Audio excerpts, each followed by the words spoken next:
Welcome.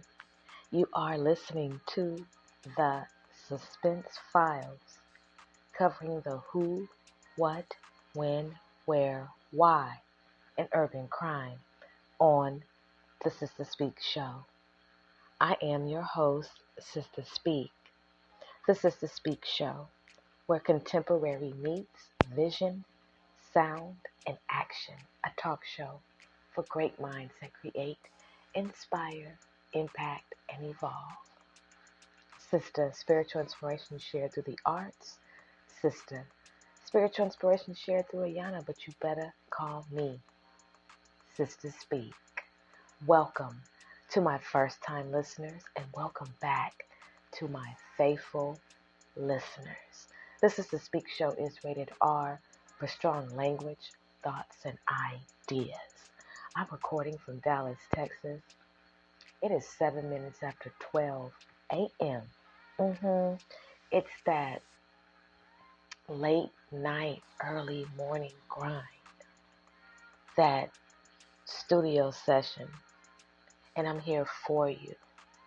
And you're going to enjoy this episode, tonight's episode on the Suspense Files, the Step-Boyfriend Father. Sista, is your man a maniac?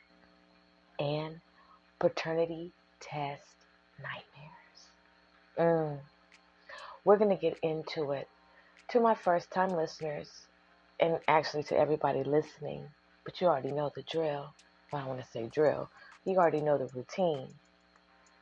We do two things on this podcast. We love water and we have scuba gear. Water. Self-contained underwater breathing apparatus. I said water. And then I told you what a scuba gear was. Water.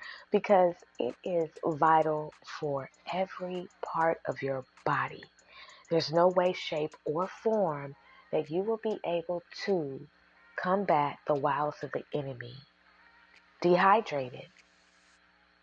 You have to be hydrated if you're going to be a warrior, if you plan on being a thinking man or woman, if you plan on being able to live, be healthy.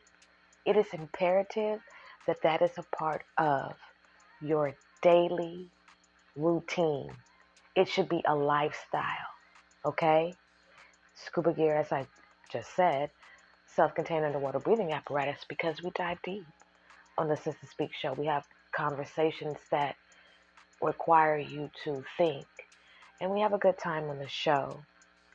So we're going to go ahead and get into it. I just want to ask you, how you living? How you breathing? How you vibing? You feeling all right? You pressing through? I know you are. I know some wonderful things have happened for you. Some miracles have occurred. Some breakthroughs, personal, micro and macro. And you can feel yourself actually being lifted because your prayer life is enhancing. Your dedication to loving yourself and wanting to do better by yourself and not bitter by yourself is manifesting on a whole new level. You're actually discovering in this season that the Most High God has been there the entire time, and that you had to go through what you were going through in order to prepare you. Yes, you've heard this before, but there's nothing ever wrong with hearing this again. The reason why I decided to create this episode for the Suspense Files, covering the who, what, when, where, why in urban crime, is because this is out of control. I'm for solutions for the pollutions that invade the village, that really contaminate the air in the village and cut off our thinking supply. Not only our breathing supply, but our thinking supply. And across the world, across the world, there are a lot of people who are sisters who are letting strangers into their home. And I'm not talking about be careful of how you treat people because you may be entertaining angels unaware. I'm speaking about strangers. I'm talking about actual people masquerading, brothers masquerading as an angel of light. Now, that doesn't mean you sisters are off the hook, because you know I don't bash one. I go straight down the middle with it, okay? And I apply the conversation that needs to be applied to whomever it needs to be applied to. There are sisters who are letting the wrong people, the wrong men into their homes. And these men are taking up residence, and they are creating catastrophes and danger within the home. And this energy is so damaging and so predatory that it lurks, it calculates, and it's strategic in who it wants to target. And if you're not careful, if your head is not on the swivel, you will become a target. And I'm quite sure that some of you listening have been a target of your own vulnerability, despotism, and lack of wisdom when it came to romance, wanting to have somebody in your life because being alone was not something that you wanted. And so letting your guard down was the wrong thing. And you will hear on the clips that I have for tonight that are for fair use to raise awareness under the Copyright Act of 1976, to raise awareness, excuse me, to educate our sisters on the perils of dating without discernment, the perils of not abstaining and leaving their children exposed to predators, to men who have no intention on loving you right, no intention on being a father figure in the upright position in the home, having ulterior motives from the gate, being a serial cheater, being a serial antagonist, and intentionally preying upon women who don't know any better and do. And these clips, it's like you want to not report on these things, you want to not cover these topics, but they just keep pouring in. And it's a repetitive cycle of the breakdown in our village when it comes to male and female relationships, when it comes to not knowing what love is, when it comes to not knowing how to nurture and yourself, when it comes to not healing. So many different ingredients that leave flawed relationships that result in the step boyfriend father. This nigga, this dude, this guy, whatever he is to you,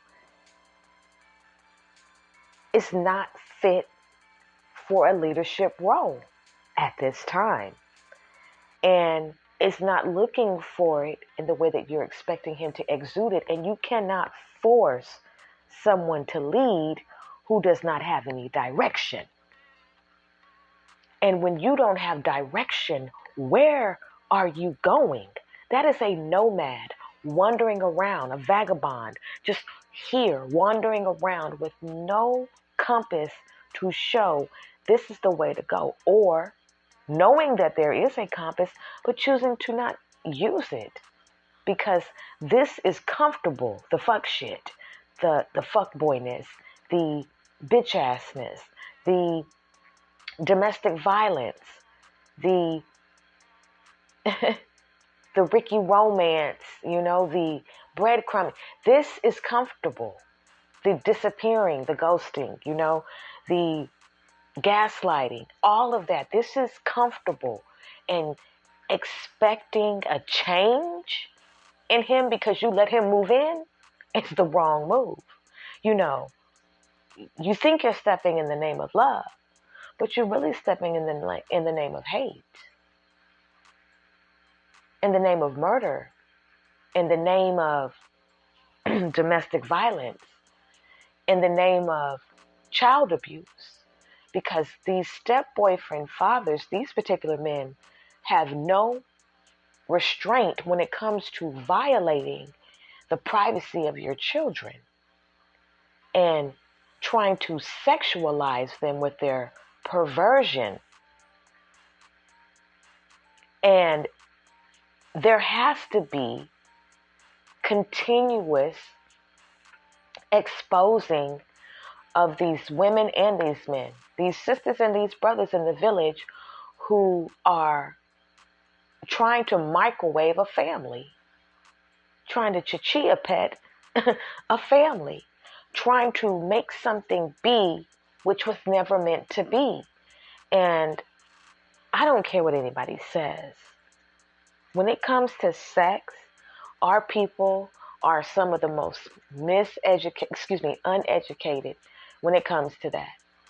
And it's like you're crying out. Wisdom is crying out, Wisdom is crying out in so many ways, saying, stop. People, stop. Brothers and sisters, stop. But some of us just won't listen. The step-boyfriend fathers. Some of you have your own nightmare accounts about a boyfriend that your mother let into the house. A stepfather that was just from the pits of hell, Hades, the lake of fire, Sheol, just the devil's son. Some of you have your own accounts of the step-boyfriend father. And let's just be real before we go into commercial break and get into these clips. You have seen these relationships firsthand. You've seen them out in public where if your discernment is on, you can be like, something's not right about this. You can tell because love is perfect. Love is kind. Love is genuine. Love is soothing. Love is loyal. Love is considerate. Love is protective. Love is hardworking. Love is something that you can count on. Love is a foundation for communication. Love is not abuse in any way, shape, or form. And you can't force it. And you cannot ever have it unless you have healed. And I've learned that. And we can testify that, and this is a common conversation right here, that we look back over the accounts of our lives, of the people who we have allowed into our energy, who we've been intimate with, and now that you've healed, now that you've grown, now that the Most High has shown you some things, now that you've gotten deeper into your spirituality, into your progress in your salvation, you literally know that you were in the wrong place, doing the wrong things with the wrong people, but it was the right place because you were able to now say, I shouldn't have been there. And you can tell others about the warnings of the wrong place. Okay? Nothing is wasted. It's not junk if you can transfer that energy into a lesson. But you need to be careful about who you decide to be your man. You need to not be game goofy because this man is saying all the fucking right things to you. You need to have your head on the swivel, especially if you have children and you are in the home as in a one-parent home. Trying to forfeit the preparation trying to get ahead of the Most High God, it's going to cause you to either be in a narrow escape or in a casket, on the news, in jail, but definitely in a fucked up position because you don't want to wait, because you got to have you somebody right now. You better learn what happened to Mr. when he rode up on that horse having to have somebody right now. Now, I know we talking about the step-boyfriend father, but he was something else. And when a man can't have who he really wants,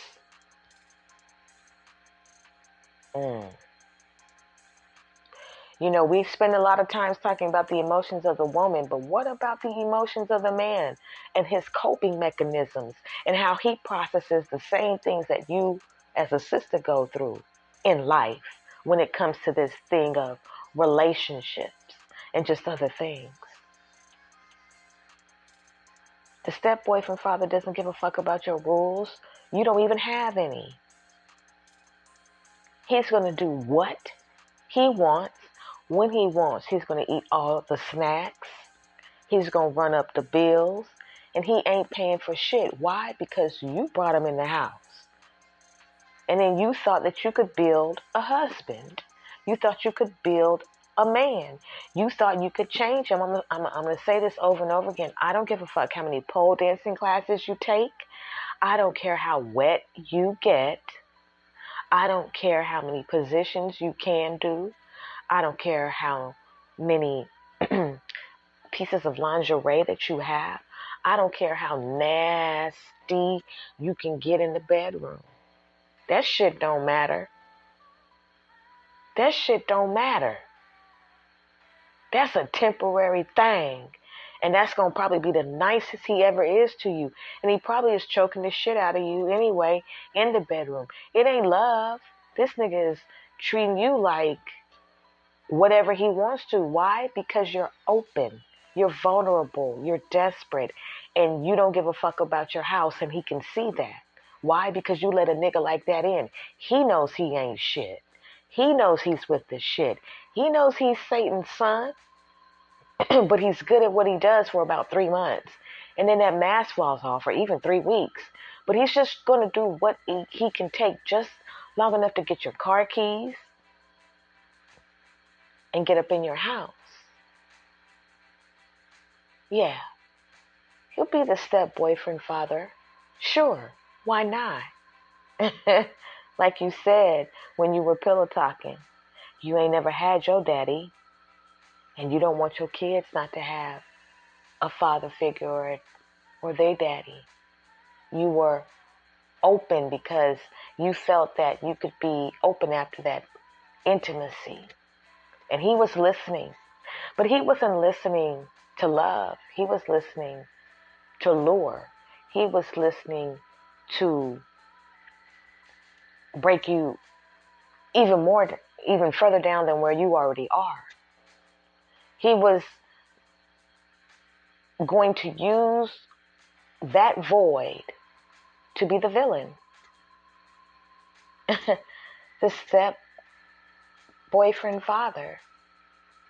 Sista, is your man a maniac?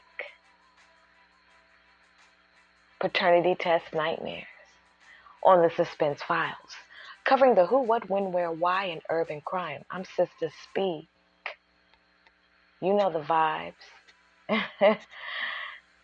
Rated R for strong language, thoughts, and ideas. I'll be right back. Don't go anywhere. We're going to get into it. Be careful. Just wait. I know he just texted you. And he just said, WYD. And before you respond, I want you to listen to this episode. Because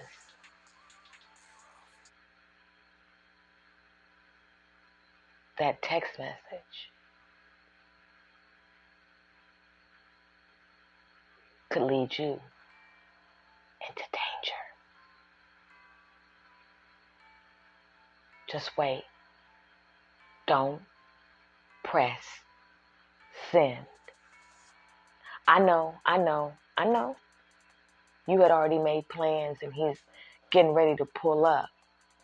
But what time is it? Because if he's getting ready to pull up where I'm at, it's 12:26 Central Standard Time in the AM. And he's just now getting ready to pull up? You sure you want to go out like that? Oh, your kid's asleep? So you just finna wild out because you looking for a step boyfriend father? I'm just saying though. Wait and listen. Tonight's episode is a warning, a warning, a warning. We'll be right back.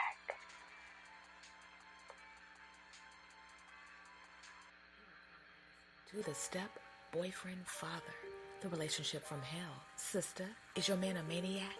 Plus DNA test result nightmares. On the suspense files covering the who, what, when, where, why in urban crime. Rated R for strong language, thoughts, and ideas on the Sista Speak Show. You are currently listening to the step-boyfriend father, the relationship from hell. Sista, is your man a maniac? Plus DNA test result nightmares. On the suspense files covering the who, what, when, where, why in urban crime. Rated R for strong language, thoughts, and ideas on the Sista Speak Show.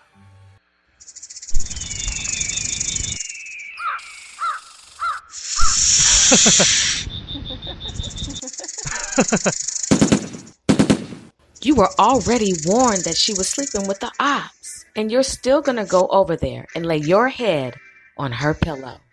The latest episode of the tour on the Sista Speak Show is available on demand now. Rated R for strong content, language, and thoughts. On this episode, Snakes in the Studio, Part 2, Two-Faced Managers and Artists, Poison in the Pillow, He Said, She Said, Now Someone's Dead. Click the link in the bio for the latest episode of the Sista Speak Show, where contemporary meets vision, sound, and action, a talk show for great minds that create, inspire, impact, and evolve. Be careful.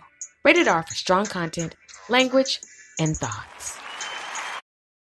Did you know that the Sista Speak Show is a syndicated podcast on Amazon Alexa and Sonos? Tell a friend. Also let them know that the show is rated R for strong language, thoughts, and ideas. Thank you for downloading each episode on demand.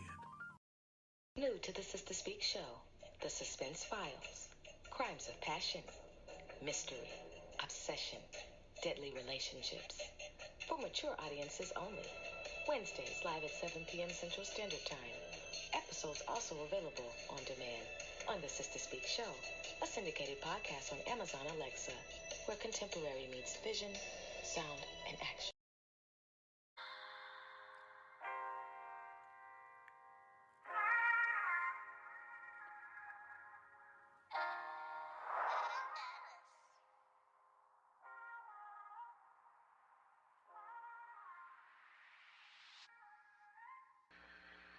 Welcome back.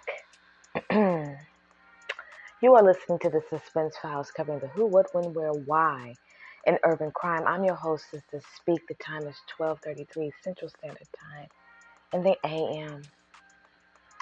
That sound in the background is my waterfall. You know the vibes. Listen, there was a commercial that played twice. I don't know what happened to my upload.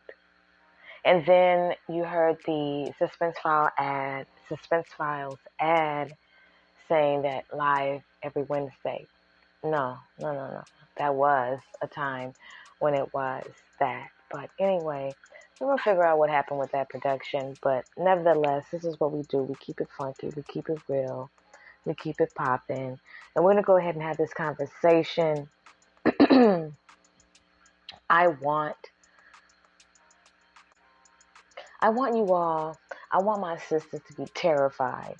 I want my sisters at the end of this to think thrice about needing a father figure in the home and healing from what they are dealing with their own issues when it comes to a father. very crucial panacea, because if not, the step-boyfriend father is going to move in and he's going to fuck your life up. He is. If you think your life is already going through some turmoil and some challenges, you add this piece to the equation, and yes, you will be fucked in the game. And you may not bounce back from it. I'm not going to sit here and sugarcoat shit. You may not. And what do you mean I may not? If you don't have the proper things in place to help guide you, if you don't have the Most High God as your source, then you're in trouble. That's what I mean.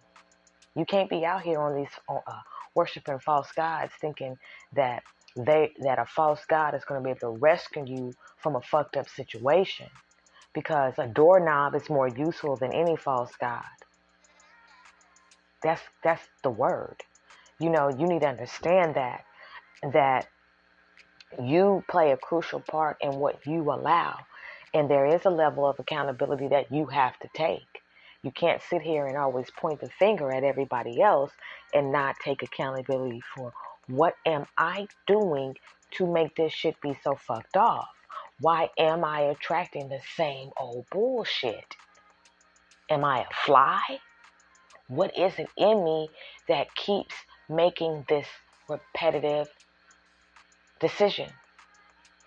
Entering into these cycles and expecting a different outcome.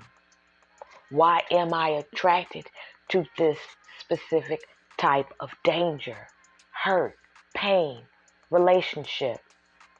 Why do I accept the lowest form of communication and interaction?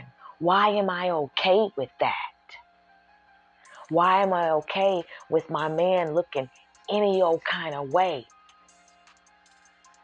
What am I trying to prove to the outside? And why am I more worried about the outside than the inside? Why do I not care enough about my children? Why am I not thinking about my daughters and their safety? Because it's not wise to leave your children at home with the step-boyfriend father. And you're going to find out why. And I'm not saying that you are dumb. Okay? I know I have a wonderful listening audience. I know I have a wise listening audience. But I'm also not going to leave out the fact that there are other people who do come by my channel who might be allergic to wisdom. May be allergic to seeing the lesson in the lava. The Most High God directs a lot of different people to this podcast. And I say things that the Most High God has me on an assignment. And one of the things that we are failing in, I know people talk about we rank highest and all these, afflictions and things like that. Look, I'm not negating from that, but what else do we rank highest in when it comes into that spiritual chart of, our spiritual health? We rank high, sisters, we rank high in choosing the wrong man, engaging with the wrong man. We have a high statistic when it comes to creating broken homes, period. And I know somebody like, oh, that's not right because it meant, listen. This might not be the podcast for you. Quick to blame shift. That's not what this is about. This is, we rank high when it comes to choosing the wrong man. We rank high when it comes to allowing fucked off men into the home. We rank high when it comes to exposing our children to danger. We do. We rank high when it comes to failed relationships. We do. So, we just have to deal with this and move on. All right, let's get into it. For fair use, I'm going to play these clips. We're going to have this conversation, and I'm going to get off the mic. Let me explain something to you about this podcast. I take it seriously. Okay? And I care about my village, my people. I'm for all shades of brown people. Make no mistakes about it. I'm not for everybody. I don't care. As I said on my Instagram, this show is an acquired taste for specific people on a specific journey. Thank you for allowing us to be the flavor in your ear. Thank you for adding us to your podcast shuffle. I'll see you on the other side of these clips. Thank you for being a wonderful listening audience. I am your host, Sista Speak, the step-boyfriend father. Let's get it. Let's go. Next story is really hard to hear. A 3-year-old little boy is in the hospital tonight, fighting for his life after police say he was brutally beaten by his mother's boyfriend. Family members say little Nehemiah Torres is now in a coma. In court, prosecutors said his mother knew of this abuse but did nothing to stop it, and she is now behind bars, charged with injury to a child by omission. KPRC2's Sienna Rhodes is live in the newsroom with those heartbreaking details. Sian? Heartbreaking and horrific, Daniela. Doctors say Nehemiah is severely malnourished, has burns on the top of his head, bruises all over his face and body, broken ribs, and injuries to his liver and lungs. The abuse suffered at the hands of his mother's boyfriend, according to police, and that she witnessed. Just a happy-go-lucky kid.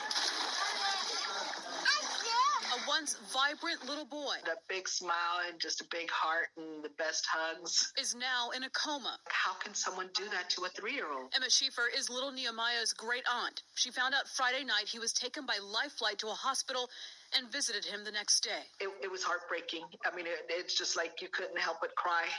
And just seeing him with the neck brace on, with all the tubes in his head. Defendant witnessed multiple acts of abuse. In her first court appearance, prosecutors detailed the allegations against Nehemiah's mother, Jasmine Salas. Defendant allowed and permitted defendant's boyfriend to physically abuse complainant on multiple occasions without reporting boyfriend. The mom's supposed to protect him. That's what a mom does. A judge set bail for Salas at $150,000 and ordered she have no contact with Nehemiah or his 5-year-old brother, who was also allegedly abused. The defendant allegedly admitted to the officers that she was on track to get her life back together until the children's father went to jail and she was stuck with the kids. And I'm concerned that if this is her solution, being stuck with the children that she chose to have, these kids are not safe. The family now calling for justice I want them both to stay behind bars for the rest of their life. and praying Nehemiah gets a second chance. I'm believing in a miracle and that we will have that smiling boy again. A lot of times you see women who are in that same thought process, stuck with the kids. You can tell by the way that they carry themselves, by the way that they treat their children. It's not hard, if you are in tune, to be able to see what's going on. The neglect, the being lethargic, being depressed, being in the doldrums. Absolutely, the wind is out of their sail. There's no wisdom in their mind, and they are an open target for any man to come in and wreck shop, because what once was is no longer. But let's just keep it real. This is the part where you have to say to yourself, how bad do you want a man who is in the streets, for that culture of violence, a man who is, choosing to live a lifestyle that is attracting the police and prosecutors and bailiffs and judges and public defenders and cellmates? How long? The thrill of this man being with the shit, and when being with the shit goes wrong, and then you have to be stuck with your children, the audacity, but this is what goes on in the brain cells. This is actually what computes, and this is what comes out. And when you let a man come in and fill a role that is not his assignment, that is not his calling, that is not his place, he's going to do whatever the fuck he wants to do, because this isn't his script, this isn't his movie. He's not even supposed to be a character in this scene or in any scene. But you find yourself wanting extras instead of the main character. And sometimes the main character does get killed off. Sometimes the main character may not be in every scene, but you have to adjust and the movie keeps going. And that's a time for you to raise up and say, I'm going to fortify the home front, and I'm going to hold everything up, not down, up, and I'm going to make sure that I protect my children. This is a time for me to step up. But if you are like this man that went to jail, then I don't expect much of an outcome. It would have to be divine intervention for it to click that, whoa, I've got to keep this going. I can't afford to let the household fall by the wayside. We've taken a devastating blow. Yes, dad leaving the home and being arrested is a problem, especially if he was the main provider financially. So this is where preparation starts to come into play. What am I going to do in these just-in-case moments, especially if you like to deal with just-in-case niggas? Men, if you are interested in that type of vibration, then you're going to, quote unquote, always be stuck with the kids, which I don't even like to hear that term. But the fact that we see this energy, we see how it affects the children. And what happens? There's no justification for that abuse to go on in the home. And to be afraid of the step-boyfriend father, to not be able to open your mouth and say, don't you dare touch my child. What the fuck do you think you're doing? It is a cycle of fear and violence and anxiety. And who suffers? Everybody. Everybody. But the children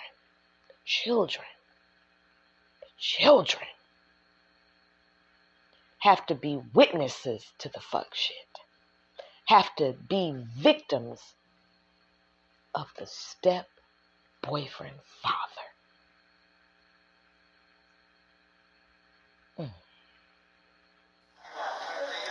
In court, the judge named the boyfriend, but he has not yet been charged, and it's not clear whether he's in custody. Family members say he was arrested today, but Houston police would not confirm, saying no additional information would be released at this time. Live in the newsroom, Sion Rhodes, KPRC 2 News. Rio Grande Valley, they are now charged with murder. This is for killing a man that they say police wouldn't do anything about, despite already having warrants for his arrest. Are they cold-blooded killers, or were their actions justified in defense of their little sister? Jonathan Martin making the case with attorney Charles Adams. Capital murder because Quintanilla was kidnapped, right, when he was taken in the back of the F-150 and dropped off somewhere else. The story of two teen brothers in South Texas arrested for beating their stepfather to death for allegedly sexually abusing their half-sister has a lot of people talking.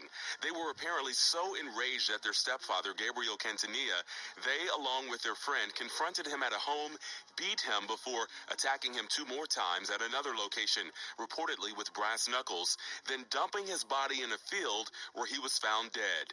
Clearly a crime, but was it justified? And as in, if you are the defense attorney in this situation, what you're arguing is that there are these mitigating circumstances, the rape of their very young, small child, little sister, by their evil stepfather. Quintanilla did have a warrant out for continual sexual abuse of another child. I asked attorney Charles Adams if that history could help a defense. Well, certainly it bolsters the perception that he was rightfully accused, right? Because it was a different victim. So now you have 2 young children claiming that they were sexually assaulted by this man. right? And if these two brothers and the friend were aware, I think it provides a rationale, a justification that a lot of people can understand. But the teens are facing serious charges, including murder and aggravated assault with a deadly weapon. While some might understand their motivation, others argue killing someone in a situation like this is never okay. But what might a jury say? Charles says while a long shot, a jury nullification argument might be the best option for a defense. Where you as a lawyer look at the jury and say, hey, we understand that this meets the elements, but we're asking you to find them not guilty anyway, because I don't think there's anyone in America that can't sympathize with two brothers acting the way they did in response to someone who had violently raped their little sister.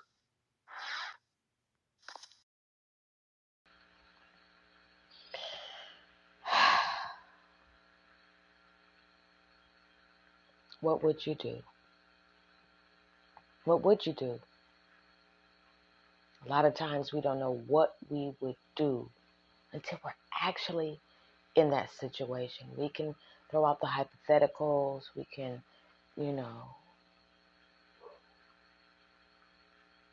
talk about what we would do, but we really don't know what we would do unless we're in that situation.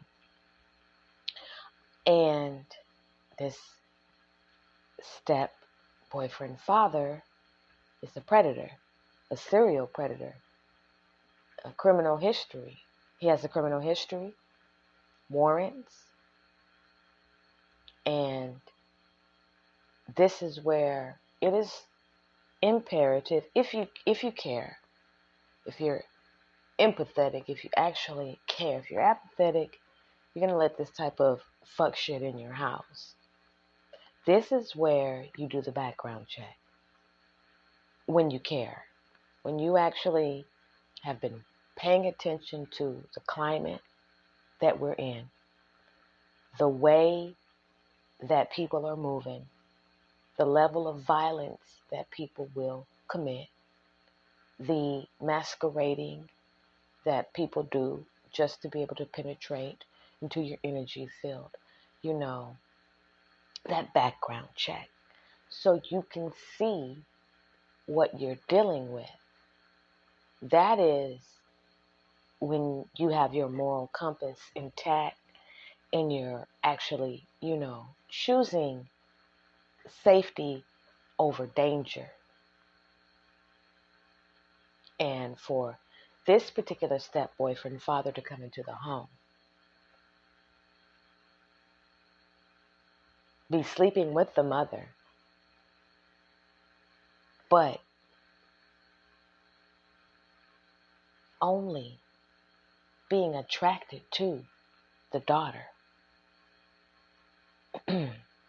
Those of you, well, let me finish my point, only being attracted to the daughter and waiting for the opportunity to pounce,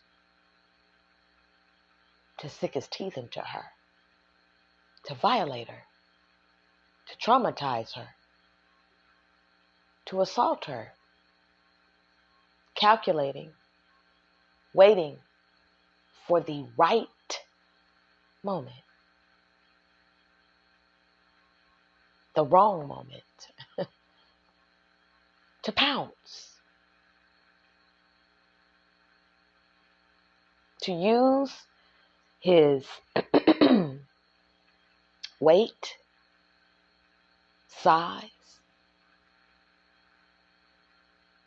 testosterone to intimidate and repetitively violate this little girl.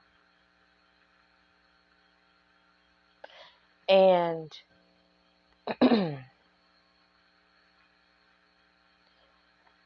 I salute the brothers for stepping into action. Now, of course, we say on this show, I don't condone violence, but let me explain something to you. I'm a warrior. And it is what it is sometimes.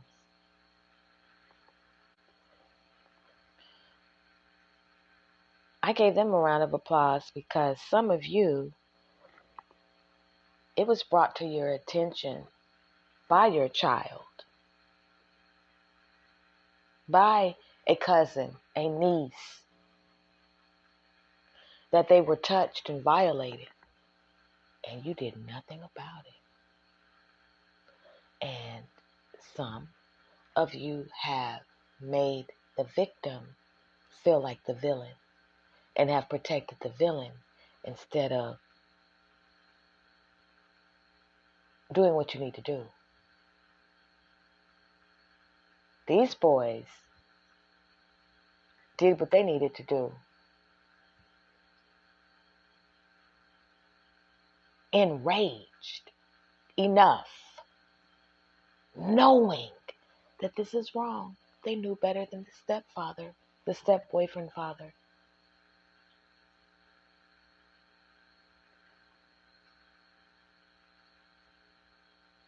Some of you have been the victim. So this is not a trick. I don't want this to trigger anybody.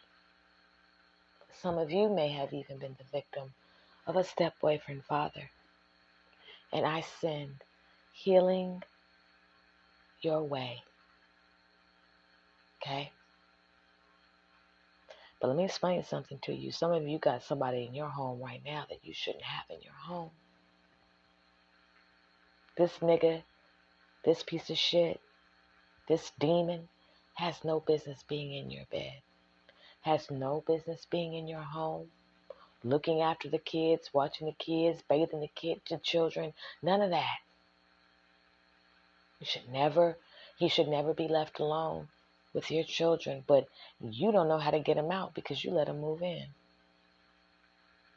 And you're willing to keep them in the house, and you'll even let your relationship, your bond that you have with your children go to shit behind this piece of shit right here. And that's how he's able to wiggle his way in and do what the fuck he wants to do to your child, your children. Some of you right now got somebody in your home that is the devil's son. What would you do? Would you go this far? Excuse me, too. Would you become a vigilante to avenge a wrong that was done to your sibling by your step-boyfriend father? Right now, he's in your bed. And as soon as you go to sleep, this piece of shit is going to creep his ass down the hallway. And you know what he's going to do. It's time for you to clean house. It's funny, when you see a roach, you kill it. Ambush in a Tamarack neighborhood. A man was shot and killed outside a home, as he was getting ready to take his stepson to the hospital. CBS 4's Peter Dench spoke to family members of the victim, and he joins us now live with what they had to say. Peter. Well, Rudabate tonight, family members tell us they're still trying to make sense out of what happened here. BSO now says that the child's biological father has been arrested. We have his mugshot. Let's take a look at it right here. He's identified as 30-year-old Ryan Inman, and BSO says he has had previous incidents with the mother. Family members say the 28-year-old victim was putting his stepson into a car to go to a hospital for surgery when the father walked up and shot him in the back. I call it cowardly, because if you're two grown men, you should be able to deal with it in a different way. Distraught and discouraged, Adrian McLemore lost his cousin, Tavares Phillips, outside this Tamarack home on Monday morning.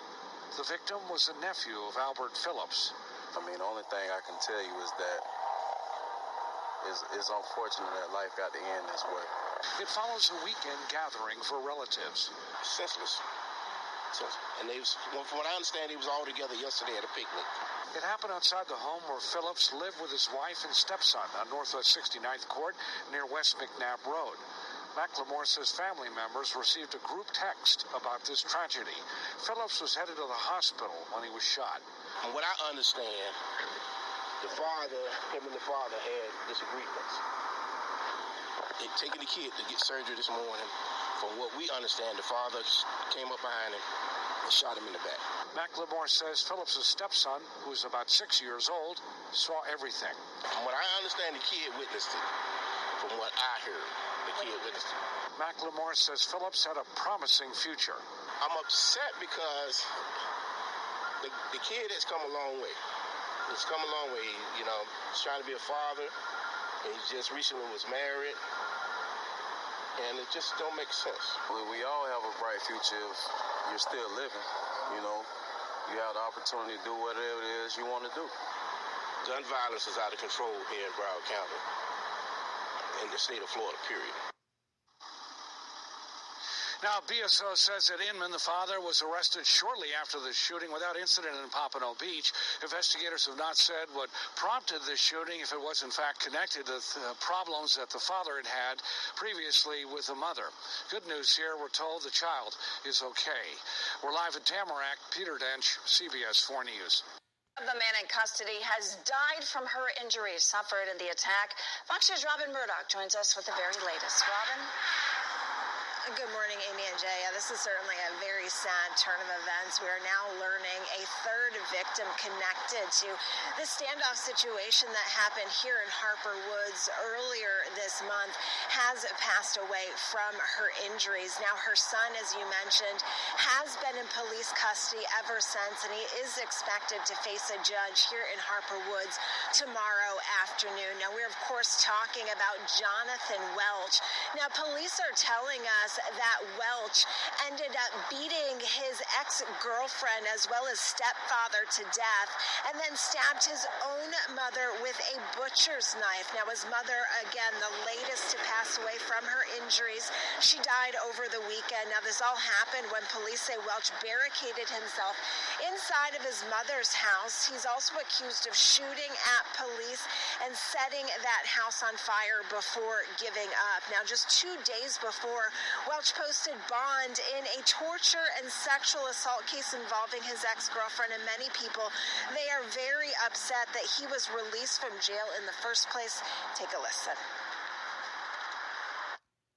4th of July, we FaceTime, and that was after his surgery, and he was looking so good, and he was just moving around, and he was well, and, he was happy. So again, Jonathan Welch, he is expected to face a judge here in 32nd District Court in Harper Woods at 1:30 tomorrow afternoon. At that time, it is expected that the charges against him will be upgraded as a result of this latest death. Of course, stay with us right here at Fox 2 News for the very latest developments. We are live in Harper Woods this morning. I'm Robin Murdoch for Fox 2 News. Student is accused of sexually assaulting multiple other students, and now police say his stepfather threatened to kill the family of a witness in the case. Good evening. Thanks for joining us. I'm Robin Nance. Nadine has the night off. 39-year-old Marlon Pratt is charged with witness intimidation, harassment, threats to kill, and witness tampering. KXLY4's Grace Ditzler is working for you. And Grace, police say this was already a bad situation, and Pratt's actions have made it much worse. Robin, police tell me that these victims have already been through enough being assaulted by a classmate, and now one of those victims and her family are dealing with threats to keep them from testifying in court. Like father, like stepson.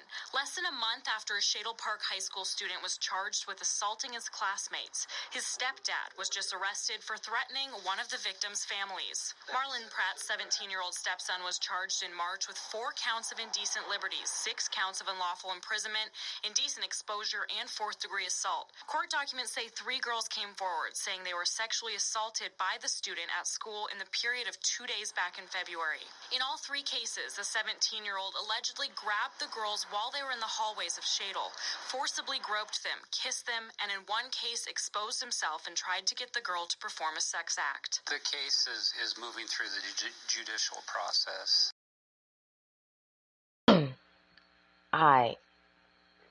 Listen. Brothers, most women, no matter what age, we don't want to see it unless it's time to see it. And you can't force the time for us to see it upon us. I think that's that's a lewd act that can traumatize a woman, your penis, you flashing it when we're not ready to see it. And we would like for you all that choose to go around saying, hey, look what I've got, to get used to what you have so you don't have to go out showing and telling everybody. Newsflash, every man has one. Okay? And forcing that behavior upon us and forcing us, even through, sending an unsolicited picture of your penis, we don't fucking want to see it.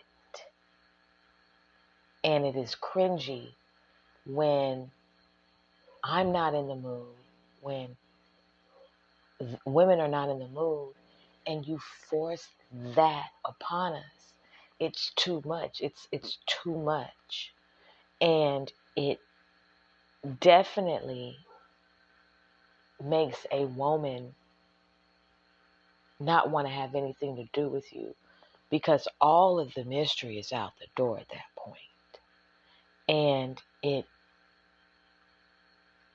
can go so far as to make someone never want to deal with a man in that capacity, because, and I'm just going to be real, and I know we're living in a different day and age, but some teenage girls have not seen that.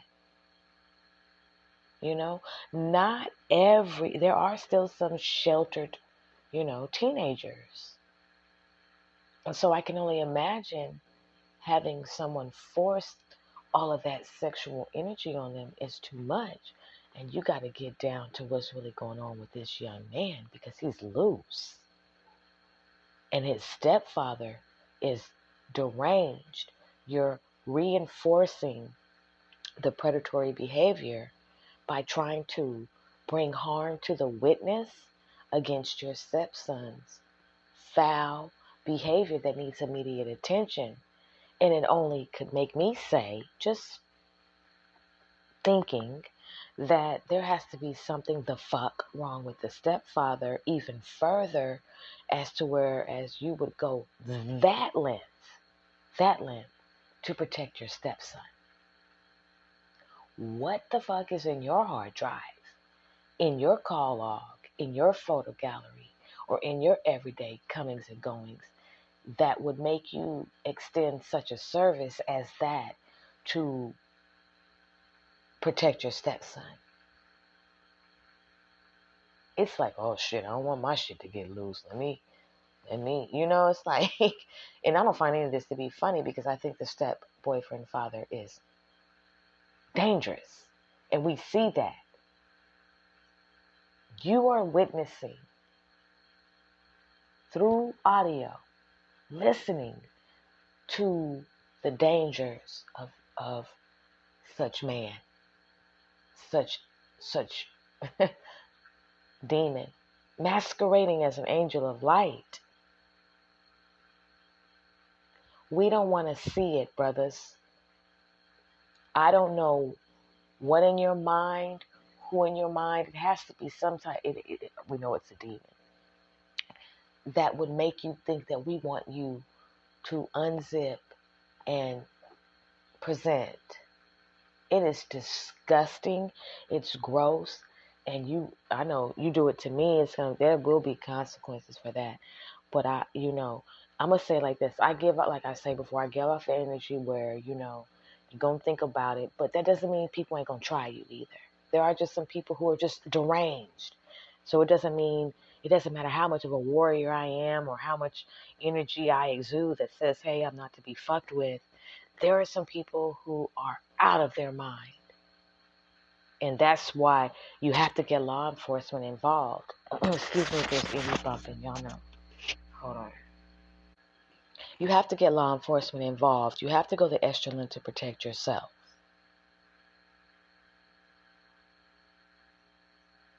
This young man does not stop. He's going to be the next step-boyfriend father.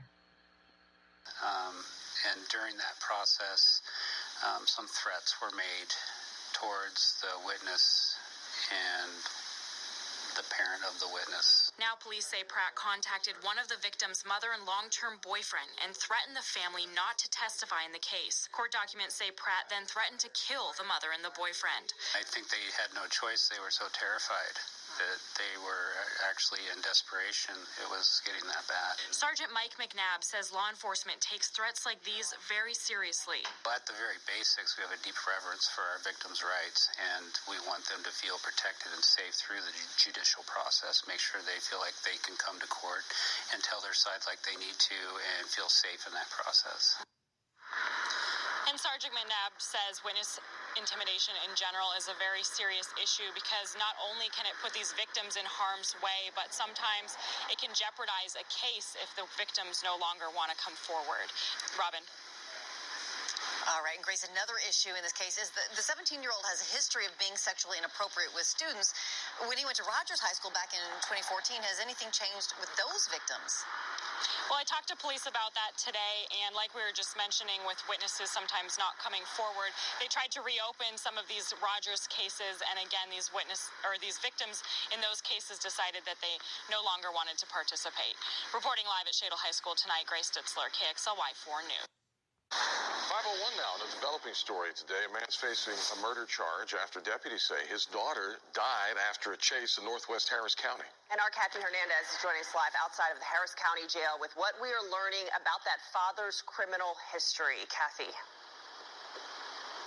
Good morning to you. He has a long criminal history, but right now a lot of questions surrounding the death of the child. According to a press release, they say that he was abusing that child while they were chasing him, and during that situation as well. Also, the sheriff on scene told us that the child may have struck her head during that chase also while they were out there. So right now it's unclear what happened.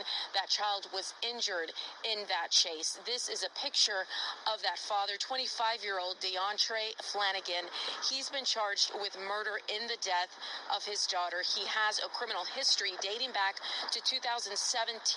Deputies say Flanagan went to his child's daycare yesterday. They do say he had permission to pick her up. He took the child then to Walmart where her mother works. They say he got into an argument with the mother and punched her several times before taking off with her cell phone and 2-year-old Zavea. They say deputies tracked the cell phone. That's when they started following him.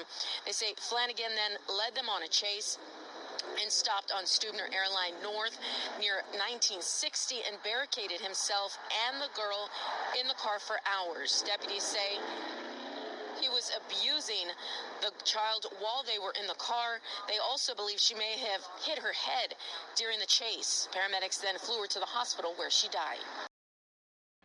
Okay. Hold on, y'all. Okay, so, all right. The child passes away. The result of the step-boyfriend father. You don't think about these things when you are in the first stages of dealing with this person. But, sisters, you know what you like and what you don't like.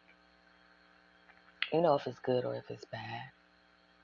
You know if you want something boring or not. You know, you have your list. You have your preferences. Well, is your preference to lose your child at the hands of the step-boyfriend father? Is that your preference? Is it your preference to have him come up to your job and punch you several times in your face? Is that your preference? To have this man embarrass the shit out of you? To bring harm to your daughter? To be involved in a police chase? Barricading himself? Harming the child? Only for that child to fall asleep. The step-boyfriend father. Is it worth it? Can you think about your children after hearing that? Can you put a pause and add some commas into how you're living your life?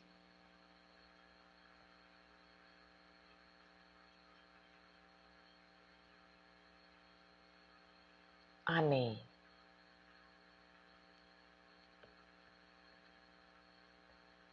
the anger is so deep.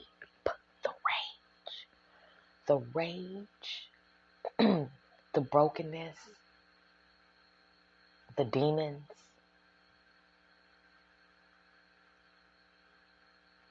You don't know who he is, sis. It takes time to get to know somebody better and better and better. It takes time. You can't just jump into everything. Are you willing to deal with the embarrassment on the job because the step-boyfriend father has lost whatever peace of mind that he had, the little bit that he had, he lost? You at work, earning what you need to earn, and this nigga is loose. This man is loose. This demon is loose. And you at work, he in your shit, your whip, dropped you off, only to create fuckery. And I know, not all the time is he in the woman's car, but we know a lot of the times how it really goes. Came up to the job and created chaos and calamity, a catastrophe. And who loses? Everybody. Everybody. But the child, the suffering of the child. My gosh.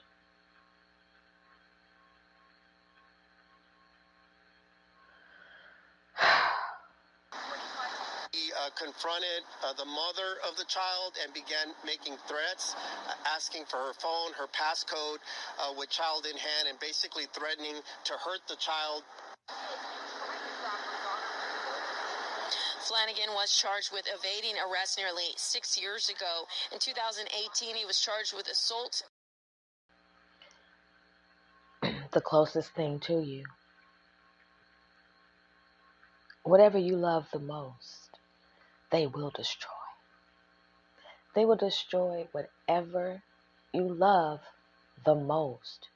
Your job, gonna destroy it. Your bank account, gonna destroy it. Excuse me. Your home, gonna destroy it. Everything that you love, that you've built, your stability, everything, they're going to come in and destroy it. The step-boyfriend father. Trust, everything. This is what the enemy does. He seeks who he is going to devour. He kills. He steals. He destroys. If you want to know what zero fucks looks like,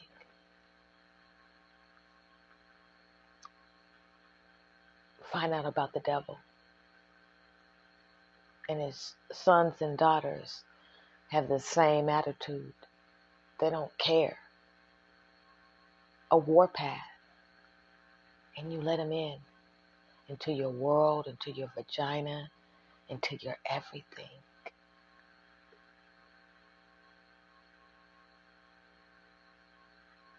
And you got to start thinking right now. Because you know that you've got a fucked off man in your life. I'm not talking to everybody, but I'm talking to somebody. You know this nigga, something's off. You know that this man is a maniac. And if you're turned on by that shit, then you're a maniac too, sis. Causing bodily injury to a family member and sentenced to 30 days in jail. He remains here this morning in the Harris County Jail. We are still waiting to get more information on his charges. Reporting live in downtown Houston, Kathy Hernandez, KPRC 2 News.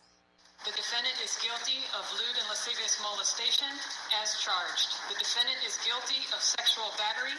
Rico Johnson left a Tampa courtroom a convicted sexual predator. A jury found him guilty of raping a minor. Now 3 months later, he would be handed his punishment. The victim wanted the max of 75 years. The prosecutor pushed for it. The allegations that have been proven in this case are egregious. The victim's mother was heard too. Johnson, who was acting as his own attorney during the trial, was accused of raping his ex-girlfriend's 15-year-old daughter while her mother was at work back in April of 2019. The girl told the jury all about it, but what made it nearly unbearable was having to answer questions from the man who's accused of raping her. You said I came in your room and you had your phone in your hand. Do you have any opportunity at any time to call the police? No, I was too busy telling you to stop and pushing your hands off me. Later, Johnson told the jury the young girl came on to him. The real victim, should be found not guilty. But the jury didn't buy it. Now a Tampa judge had the final say. The victim in this case was a 15-year-old little girl. That was supposed to be simple for a 15-year-old. Spend time with their friends, think about what they're doing in the future. That all came crashing down because of you and what you did. Now Johnson will spend the next 35 years in prison because of what he did. Gloria Gomez, Fox 13 News. Johnson will also have to serve 10 years of sex offender probation. Normally I would go into a commercial break, but it's my show. So I'm going to do what I want to do. And I'm going to say what the fuck I want to say. Because it's my show, you know? And that's the beauty about being a truth teller. There's a part two. But let me explain. You know me. Let me explain something to you. I'm so glad he got 35 years. And probably should have more. Once again, while you're at work, this nigga is loose in your house. This demon is loose in your house. This predator is loose in your house. The step-boyfriend father is loose in your home. He can't wait for you to go to work. You know why? Because he's getting ready to go to work. He's getting ready to get up and do what he has been doing or been thinking about doing.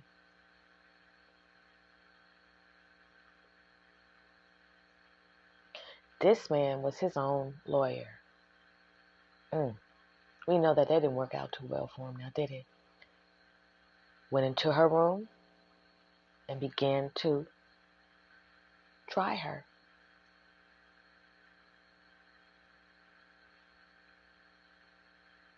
Insist upon her.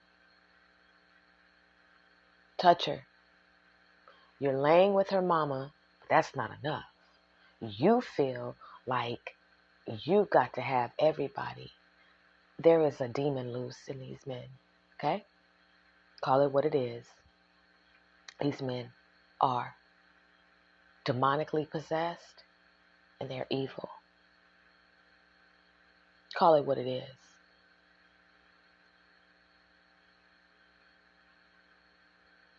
It's nothing worse than having to fight for your life when someone makes unwanted sexual advances upon you. Whether you're a male or a female. And I don't know what's wrong with some of you nasty fucking niggas. You demons. You're loose, unhealed, and disgusting. Your sexual pervertedness is wreaking havoc on many lives, and you don't give a fuck. You don't care. You see no wrong in what you're doing. Nothing in you says, this isn't right. Stop. There are consequences, both spiritual and physical, that will occur as a result of what I'm doing. None of that, no wisdom, just ignorant and evil. And you know what you're doing. Most of you have no home to go to. You have no car, nothing. You are at the bottom of the barrel. You don't have shit going on in your life. You ain't shit.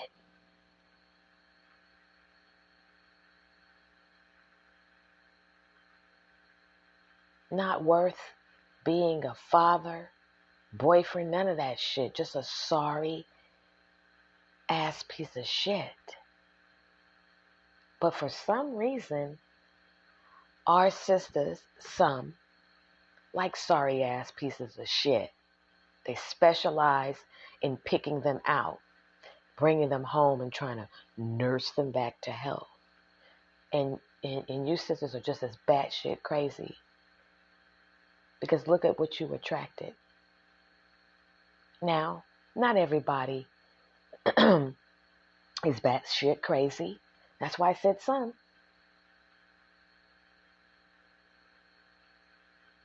But when you leave, your child is in danger.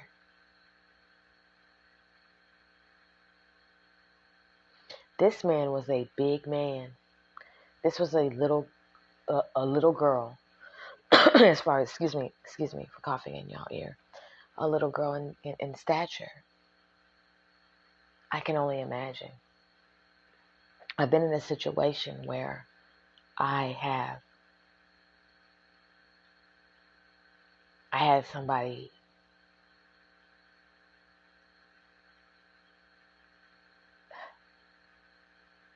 try me.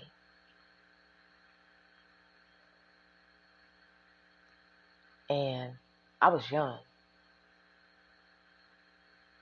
I was held down against my will.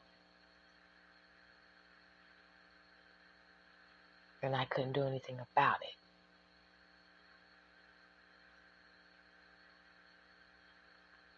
And it fucked with me. Because they wouldn't leave me alone. Showing me their body parts. I'm a child.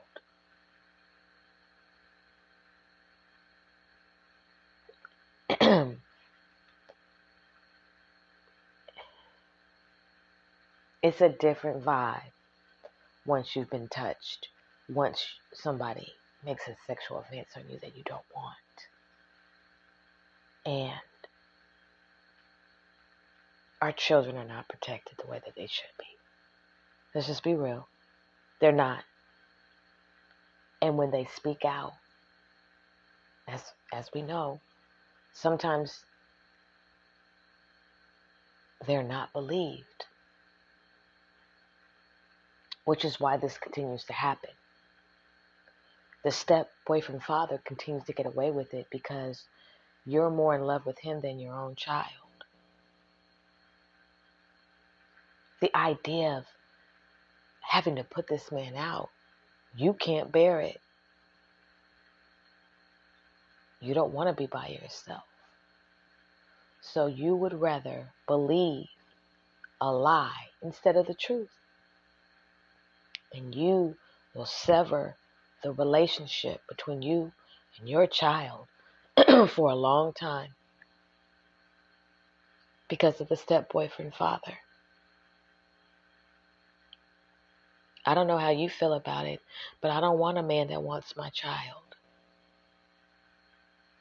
We're going to be right back after these commercial breaks. I am irritated by how our people feel like they'll lose time if they pause time, which means being still, and allowing themselves to heal and wait and grow so you can discern better on who's for you and who's not. You know, this is a very serious world we're in, and spiritual warfare is real. This is not a show for the non-believer. This is not about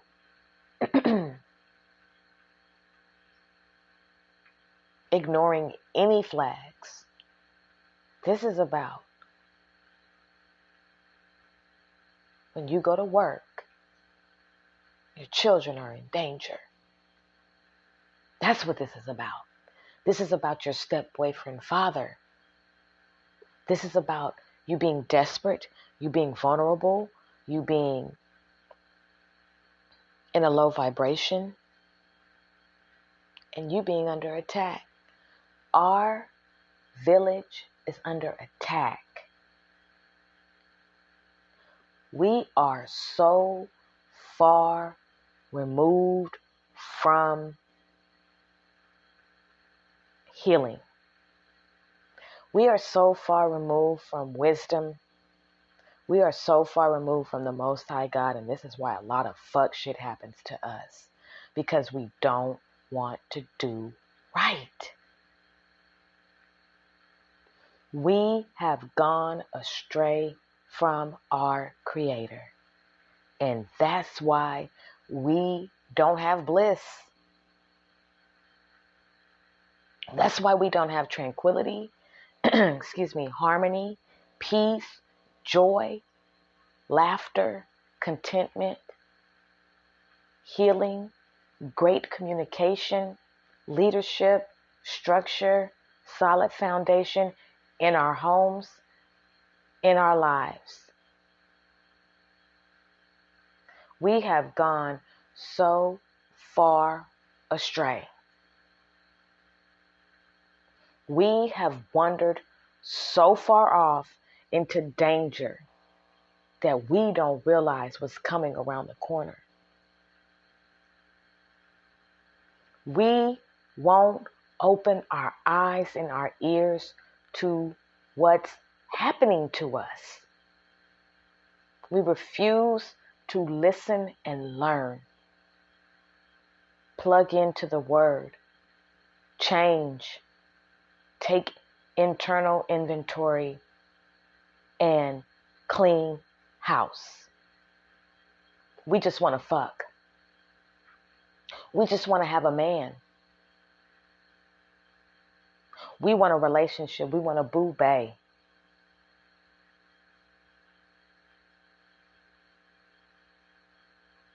Father figure.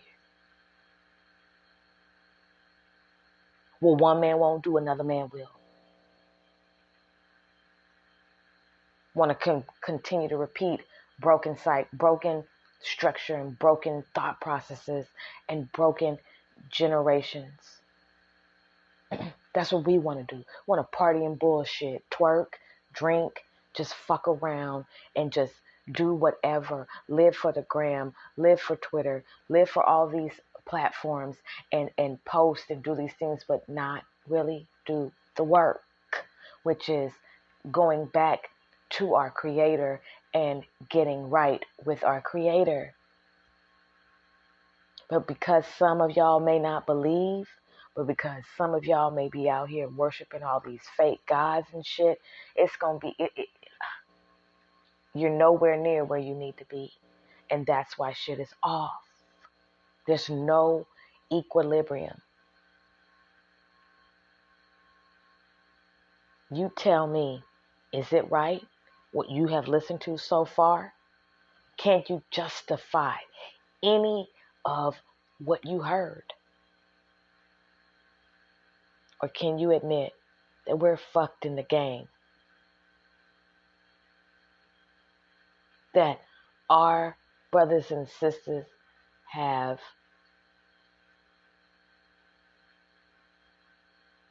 generations of abuse in their bloodline,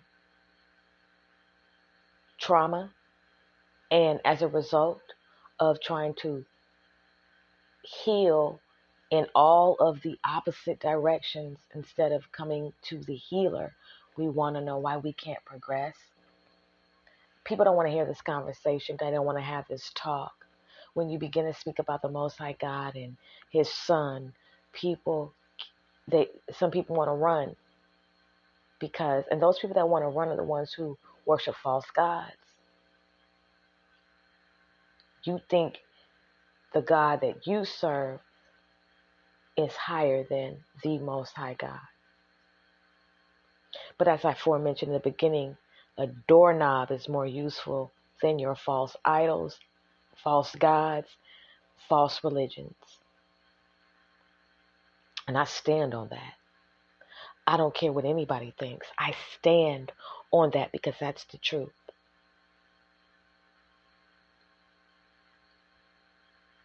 When is the last time you put pause on yourself? And I'm not talking about PAW, but I'm talking about hit that pause button and said, I gotta stop this shit. I am a wrecking ball. I'm making poor decisions and they're getting worse. I keep on having sex with men and thinking that this is the way to my husband.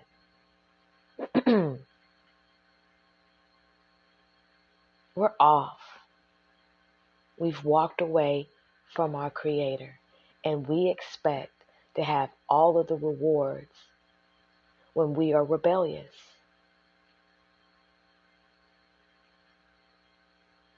We suck at how we treat each other.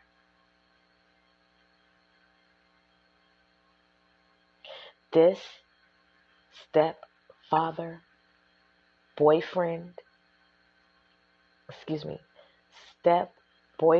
father figure is loose and will continue to have his way as long as our sisters are open. We'll be right back. You are currently listening to The Step-Boyfriend Father, the relationship from hell. Sista, is your man a maniac? Plus DNA test result nightmares on the Suspense Files, covering the who, what, when, where, why in urban crime. Rated R for strong language, thoughts, and ideas on the Sista Speak Show. The season of you being prey has come to an end. Family, friend, foe versus your freedom. What are you going to choose? The latest episode of the Vent Session on the Sista Speak Show is available on demand now. Episode 2, Stop Being Weak. We're covering haters in your life. Why are they howling at you? Car chases. Let me out the car. This doesn't taste good. Where's the original recipe? Protecting adulterers. Why are your people scandalous? Rent, utility, and food relief. Learning how to ask for help and people who don't help. The Sista Speak Show, where contemporary meets vision, sound, and action. A talk show for great minds that create, inspire, impact, and evolve. Click the link for the latest episode. Warriors, mount up and be encouraged. Although she's smiling, she has a secret. And this secret could destroy the entire dynamic of the family. A man expects his child to be his child. He expects Junior to be Junior if he's senior. However, paternity fraud continues to run rampant. It is not yet a crime punishable by law, so women continue to get away with it, targeting men after men who believe that they are the father. That means that people believe that these are their nieces, nephews, grandchildren, and cousins. How can a woman celebrate a lie? Who's devastated in the end? The children. Next on the culture climate, the lineage leech. When paternity fraud destroys the family tree. There won't be any more warnings. That's why your heart is beating fast. He's out there again. You can see him from the stage. He's obsessed with you. That's why he's taking your pictures. You're his fantasy. The latest episode of the Suspense Files on the Sista Speak Show is available on demand now, rated R for strong content, language, and thoughts on this episode, Fantasies and Felonies. Strip Club Killers. On the Suspense Files, we cover the who, what, when, where, why in urban crime, including crimes of passion, deadly relationships, mysteries, urban cold cases, and more. Click the link for the latest episode of the Sista Speak Show, where contemporary meets vision, sound, and action, a talk show for great minds that create, inspire, impact, and evolve. Be careful. Try not to fall in love with a stripper.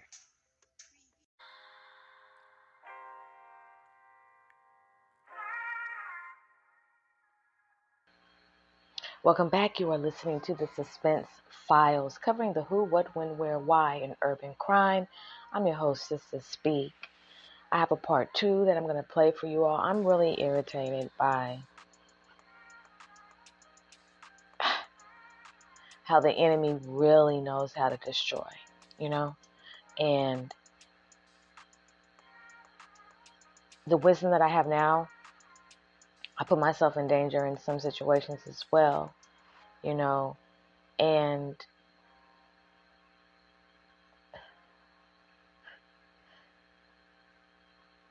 without the Most High God being at the center, you're in trouble. I mean, He really protects. And there are some things you have to learn, lessons you have to learn. But we also have to put forth an effort to have enough self-control and enough obedience to where we're not getting ahead of the plans that He has for our lives and who He has for our lives, You go out and pick them. You get the struggle relationship, You get the step-boyfriend father. And next thing you know, you have to go to court because this man is a maniac.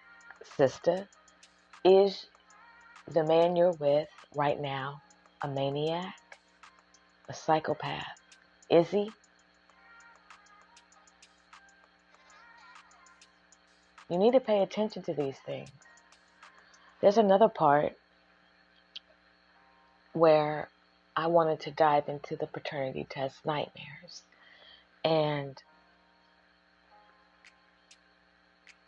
some people, specifically women, don't want to talk about this. And only the women who don't want to talk about this are the women who have something to hide. Why am I so passionate? Let me put this on. Hold on. You know why I'm passionate about this shit? Because I believe that paternity tests should be mandatory. Okay? I believe that it is a nightmare for any man to come into the home playing a role that he really should not be playing. And I'm not for sisters who play this game. You all know that because I've covered this topic a few times. And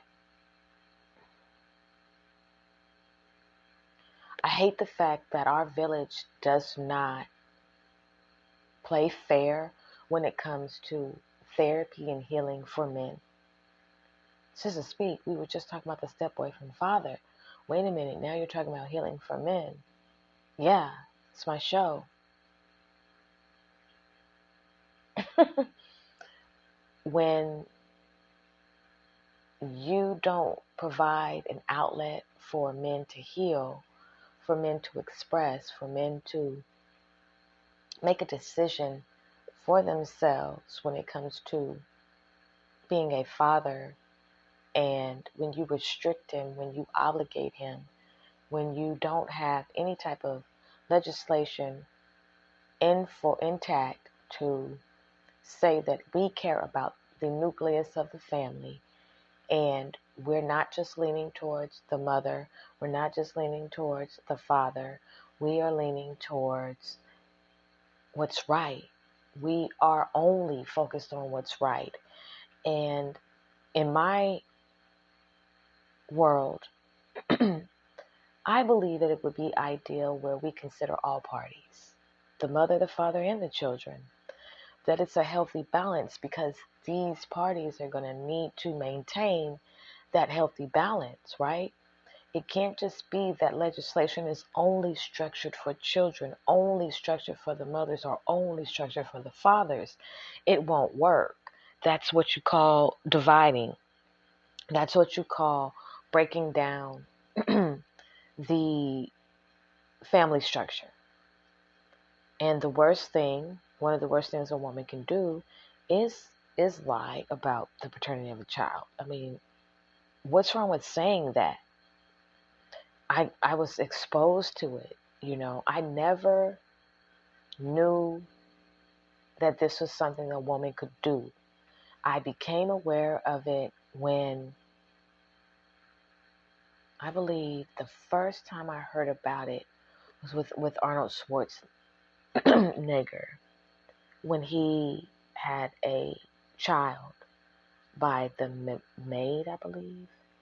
That's the first time I became aware of, okay,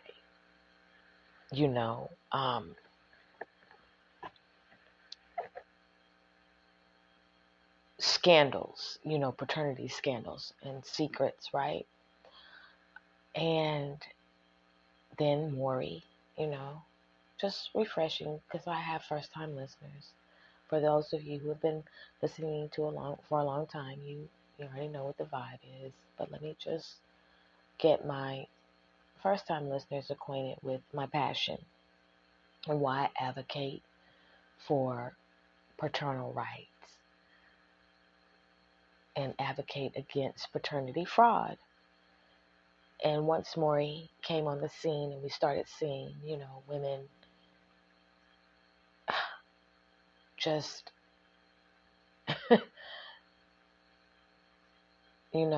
not knowing who their fathers are, and the whole DNA test phenomenon came about, it was just like, whoa.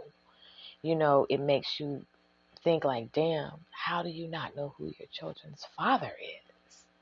Or do you? See, it's one or two. One or the other, rather. Either you know or you don't. And the damage, as I spoke about on the lineage leech, is it damages the lineage. I don't like the bullshit. I do think it is absolutely fucked up that women get away with this and women do this.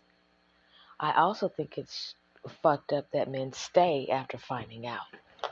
Now, this is where women get sensitive, some, and start to say, oh, well, he's a hero, he's doing the right thing, and why break up with the kids already know? You might want to start your own show, but this isn't the show for you. Why not give this brother a chance to run and start his own lineage? Give him a chance to heal. He's just discovered that he's not the father. Let that fucking sit in your bosom. I'm serious. We live in a world so conditioned that leans only towards the woman. That's not how the Lord made it. So I'm not going to lean that way. You cannot force upon those who know right well to lean your way into the fuck shit.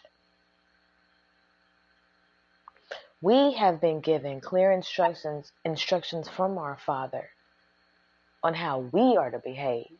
So who are you, and I'm talking about to the outsiders and even the insiders, who are you to tell us to do opposite of what we've been told to do and say that it's okay?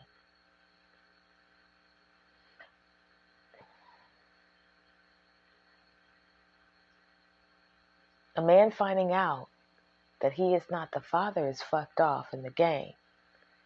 And DNA tests do need to be mandatory, but let me explain something to you. If all parties are not tested, there's no point. And you're going to hear why. And this is a refresher. For those of you who have listened to this before, you already know what it is. I have dealt with this firsthand. I have seen the system drop the ball on doing its due diligence when it came to paternity fraud and vindicating the father who should not have ever been held liable for the lies. And this is for any father.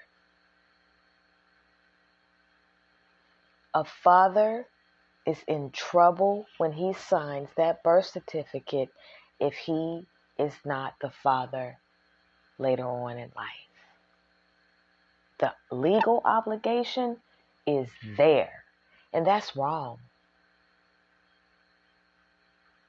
Why is the woman not held accountable? Why? She don't give a fuck about her children either. If she did, she wouldn't play this game with their lineage. There has to be legislation. I'm serious. My heart goes out to every brother that's ever found out that he wasn't the father. My gosh. I've mentioned before I had a DNA test investigated.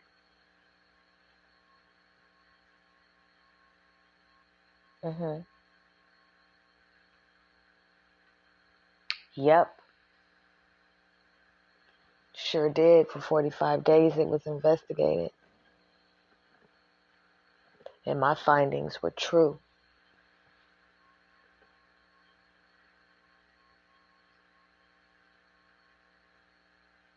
Our village is in trouble. Part 2. Let's get it. Let's go. What's up is why you've been lying to me for 11 years telling me that DJ is my real son. Why you been lying to me? What have I been lying about? I got a DNA test done. A DNA saying what? Saying that he's not my son. Let me see this DNA test. You don't need to see it. I saw it. How DNA test gonna say? How you gonna be lying to me for 11 years? Why would you do that to me? Where's the lie? The lie is you. You are the lie. You have been lying to me for 11 years, having me believe that my son that I've been raising for 11 years is not really my son. Like, how could you do that to me? Like, what can you say for yourself right now? What made you get a DNA test? Because I went through your phone. And why? Talking about me, laughing and bragging, telling your friends that I have no idea that he's really not my son. So I went and got a DNA test done. Like, you think I'm stupid or something? Oh, the family knows. The friends know. Oh, everybody knows. You're just the last to know. You're the scapegoat, brother. Everybody knows. It don't matter that these kids are growing up looking like the real daddy. You're the daddy. Yeah. What made you go get a DNA test? What made you actually go and stand up for yourself and follow your intuition?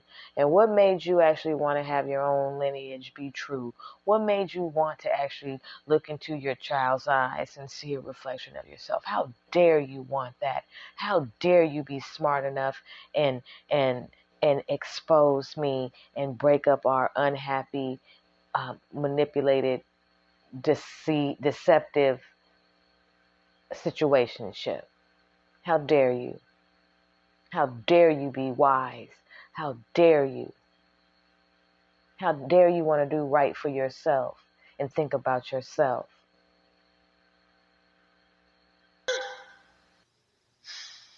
Like, how could you do this to me? You know what? What? You care more about me going through your phone than you lying to me about my son not being mine? Are you kidding me right now? Are you kidding me right now? You care more about being humiliated? The junior part, I think you sisters better stop with that part. If you know that the child is not theirs, stop naming them Junior, okay? Stop it. Stop it. You are only creating more of a problem for that child in their identity, and you are bringing confusion into their life, but you don't give a fuck. You just want to cover up your whorish ways. You just want to cover up the fact that you're a bop, a whore, a thought, a hellcat, a demon, a Decepticon, a Transformer. You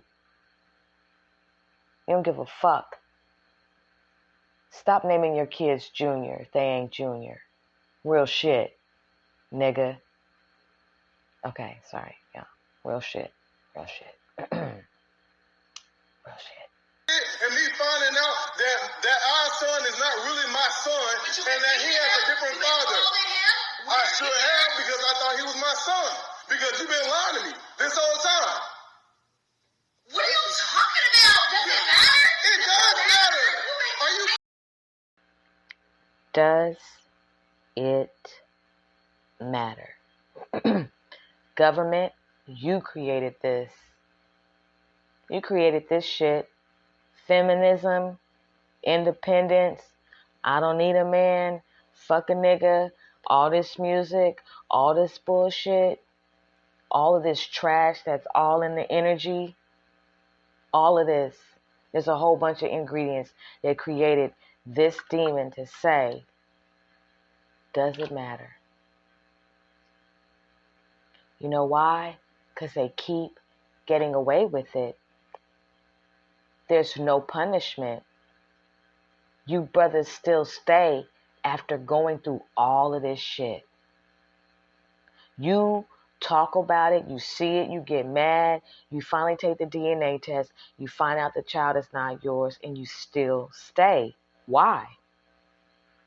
Oh, but Sister Speak, that's not right. What about the child? The child will grow up. Why? Why? This man has a right to have his own life, his own lineage, his own legacy. He has a right to leave and heal and go do what he wants to do. And who are you to stop him? Who are you to say that he doesn't?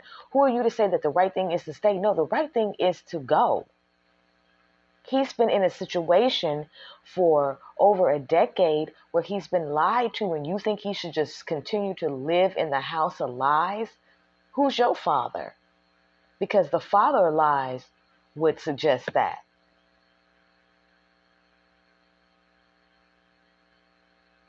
Does it matter? Doesn't matter. It doesn't matter if this child is not yours. Hoping that the love that you have for the child will make you stay. And most of you brothers stay because you cannot emotionally detach from the child because of the connection. And that's wrong because you were manipulated into that connection. That's deception. Does it matter? So just fuck the family tree, fuck the family reunions. Ain't no point in going to that. Ain't no point in filling out that any type of, school record applications, anything that has to do, doctor forms, it doesn't matter. It doesn't matter, right? We live in a world at this present time where it doesn't matter who the daddy is. I want you to listen to that. We live in a day and time where it doesn't matter who the father is.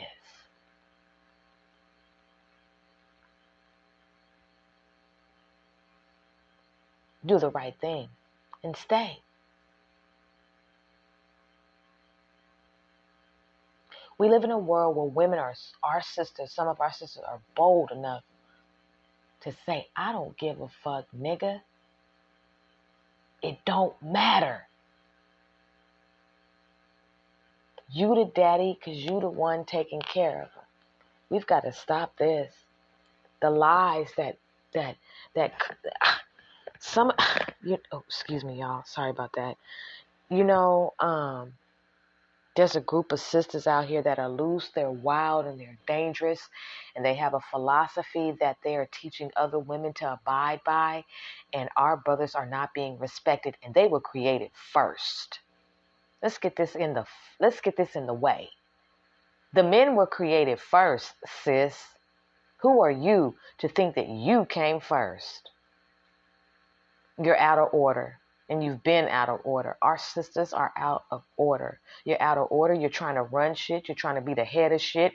You're calling yourself mom and dad. You're out of control. You're loose. You won't stick to the divine order. You won't go to the divine plan. You want to run shit. And then and this is where we get to where you say it doesn't matter. Excuse me. That's what you say. Our sisters are so rebellious. Walked away from the Most High God, doing your own fucking thing, which is amounting to nothing but destruction. You are fucking up the algorithm of the family tree. You're fucking at a high rate. You have all kind of niggas coming inside of you, and you don't know who the fuck your kid's father is. Why?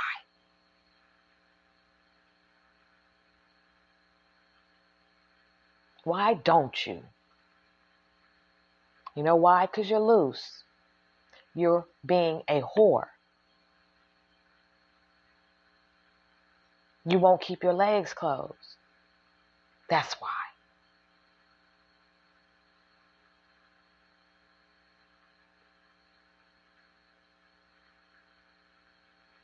You think you're the body and the man is the rib.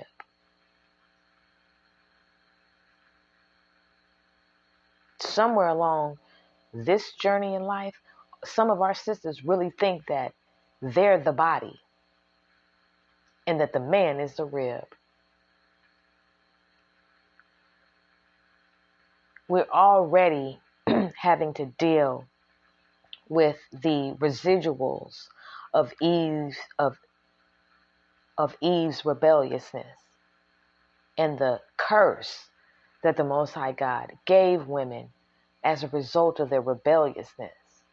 And that's why many of our sisters are living we're still under that. And more curses have been added to our sisters, specifically for their rebelliousness, for their looseness, for their whorish ways, for their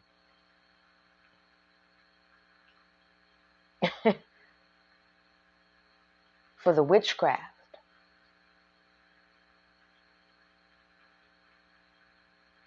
That's why nothing solid can manifest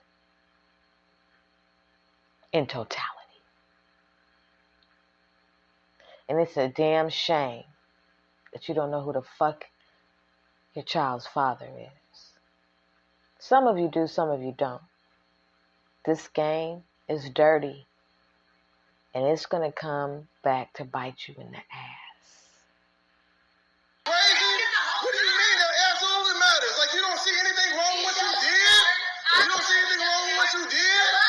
You've been lying to me? You've been sitting here lying to me for 11. Of course I love him, but I can't. But you guys can't stay. You can't stay here anymore.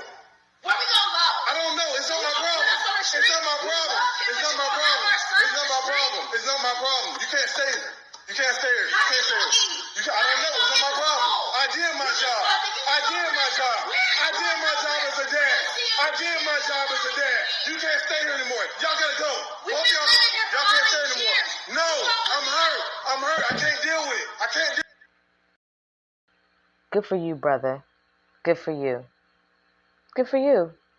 Put her ass out. Yana, but the kids, Sister speaks, but the kid's gonna be on the street. She got somewhere to go, trust and believe. A hoe got somewhere to go. She'll be alright. She'll be alright. And the child will be too. Let me explain something to you. You can't, when the child was never considered in the first place, I can make these suggestions and say these things because the child was never considered in the first place. Doesn't mean I don't care about the child. I care about the child. I care about the child so much for that child. I want the child to know where the child comes from. I want the child's father, if the child's father is alive, to be in the child's life. I want the child to be able to be attached to the right family tree. I want the child to know who he or she or both belong to. I want the child to have a winning chance biologically at life. Yeah. So yeah, pack their shit up and they gotta go. She's got somewhere else to go. You will receive an eviction notice eventually when it comes to your fuck shit. And you may think that you've got your gig going on year 9, year 10, but year 11, shit gets different. You know why? Puberty. The kids, the children are looking like the real daddy. Okay? That's why. So good for you, brother, that you're putting them out. Yes, I said it. Because she has to learn. This should be a prime example of what not to do. And if you do it, this is what can happen. That in the middle of you being comfortable and getting ready to go about your regular routine, that you could be told to get the fuck out because you lied. Yeah, it does matter. Deal with it. Y'all can't say it anymore. Y'all gotta go. Y'all gotta get y'all house. Y'all gotta go. I can't deal with it. I'm putting y'all out. Yes. Who's gonna put out? I'm gonna put you out. I'm gonna put you out. I will pack your bags myself and put you out of here. I will pack your bags. Y'all can't stay here. You gotta go. You lied to me. You lied to me. You lied to me for 11 years. And you lied for 11 years straight. You lied to me. Having me believe that he's my son. No, you gotta go. You gotta go. You gotta get up out of here. You gotta get up out of here. No. And at that moment, the youngster found out that he wasn't his father. In the midst of the commotion, the arguing, the unveiling of the evidence, that young boy found out that the man who he believed was his father for 11 years is not. That's what it does.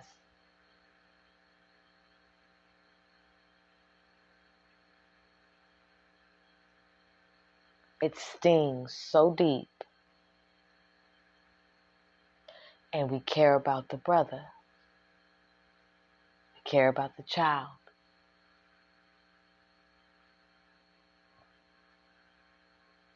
He's listening to this.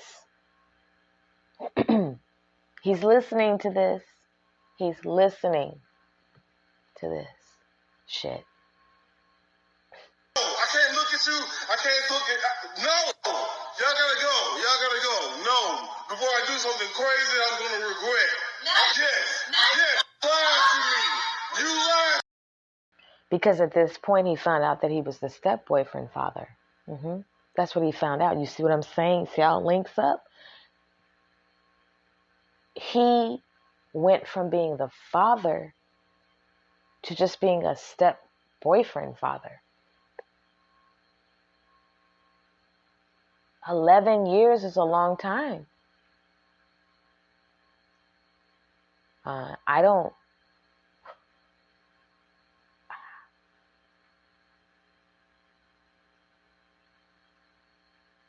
I think it is really fucked up.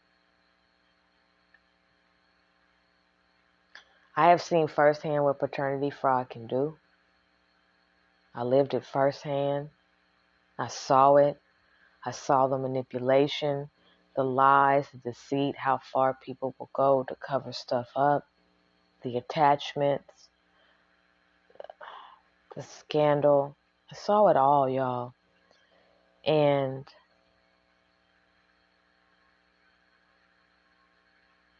I saw what it does to the man.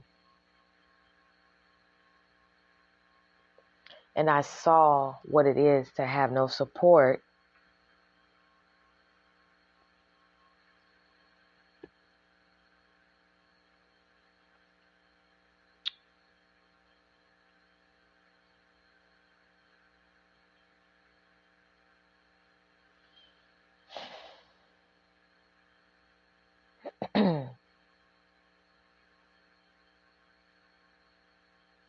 I've written a lot of letters to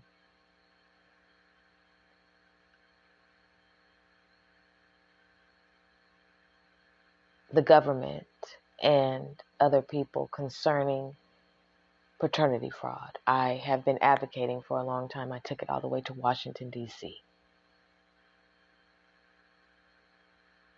because it has to stop. And I was bullied, disrespected, scapegoated because I stood up for what was right.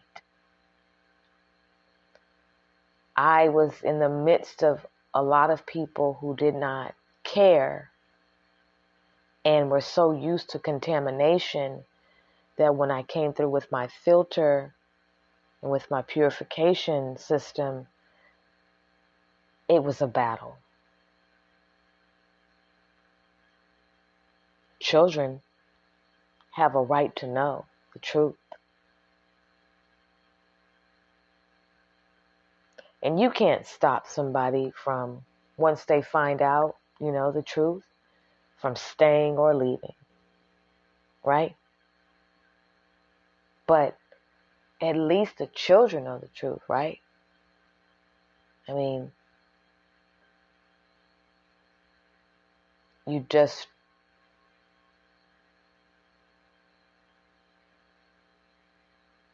put yourself in in the line of fire when you stand up for what's right. And I don't understand how everybody else can look at other people like, oh, you look like just like your dad, or you look just like your mom. But in this situation, it's just like, it don't matter what somebody looks like. We're just going to continue to live the lie. And a lot of men stay. And that robs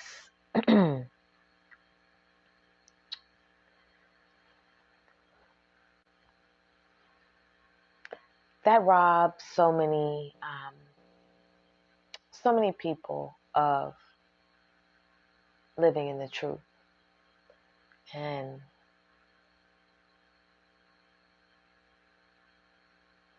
she doesn't give a fuck. This woman on this clip, she doesn't give a fuck.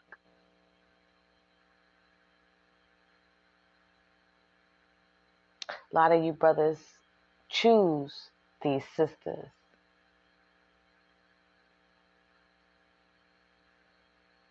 And you're not thinking straight. You put yourself in a position to be disrespected and knocked off of your throne.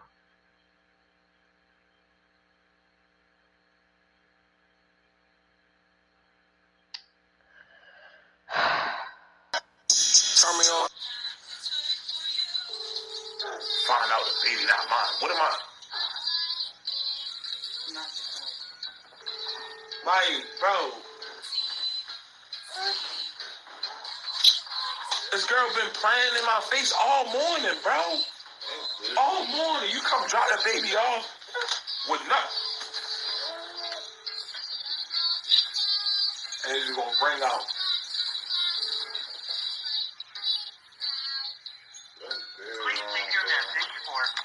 Been calling her all morning, dummy. All morning, bro. I do everything for both of them, bro. Her and her mama. I take care of these girls, bro. I just got a new house, bro. I just moved. I uprooted my entire life for this. You been on your ass about this shit. To find out the baby not mine, bro. To find out that the baby not mine, bro. Right. And it's crazy, bro. Out here who don't even know their child's name, let alone their birthday, bro. I'm out here doing everything for, bro. Look at what she's like, bro. All that money. that time, the effort, the belief.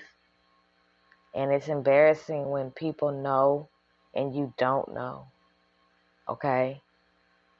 And it takes a special type of human to pull your brother to the side and say, hey, bro, this child might not be yours. And people are talking. Do what you want. But we live in a day and age where people love the tea, the gossip, and they love to whisper behind your back and smile in your face. And knowing you in some fuck shit, knowing you in some danger, knowing that you being played, and they won't warn you. They won't tell you nothing, anything. They leave you to have to just encounter it all whenever it explodes. But there are people who actually can hold the key to your breakthrough, to your discovery. And they won't tell you, but they talk about it behind your back. And the family, like I said, the family knows, the mama knows. They know. They know. But men who are the victim of this spend a lot of money. Time.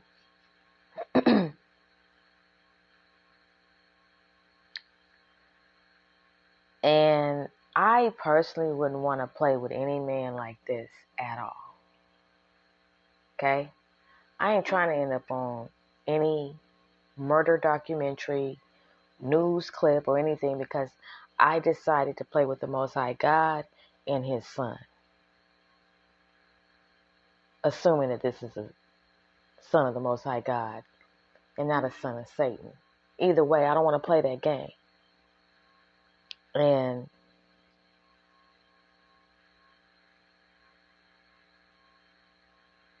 everybody knows but the brother.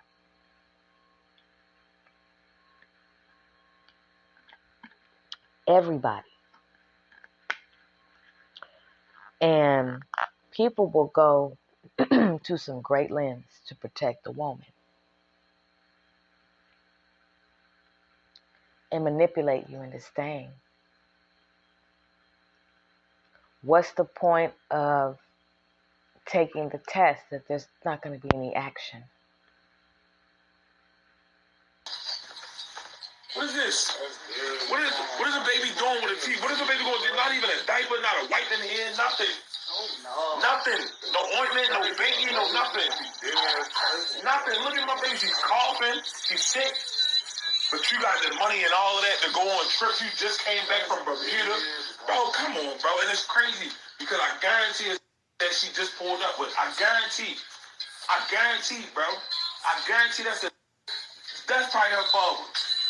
When they drop the baby, I guarantee it, bro. I'm ready to call her mother. I'm ready to call this, bro. I'm ready to call her mother. And he probably know that's his baby too and all that. Like, hello? How you doing, Miss Sharon? Girl, yeah, be talking to Lisa. Miss Sharon, I'm not trying to be disrespectful. I'm not trying to be rude. I just got the paperwork. This baby is not mine. That's exactly what I just said. This baby is not mine, Miss Cheryl. Have you talked to her? Have you seen her? Have you... I'm sorry, I ain't trying to raise my voice. I apologize. I'm not trying to be disrespectful. I just want to understand as to why I have this responsibility on me and she know this baby not mine. This is your daughter. That's the only person I can call to get in contact with her. This is your child. If he signed the birth certificate, he's legally the father, even if he's not. The entrapment of our brothers is not okay. Child support funds, a lot of retirement funds in the government. They're not going to eradicate it, rectify it, try to bring new legislation.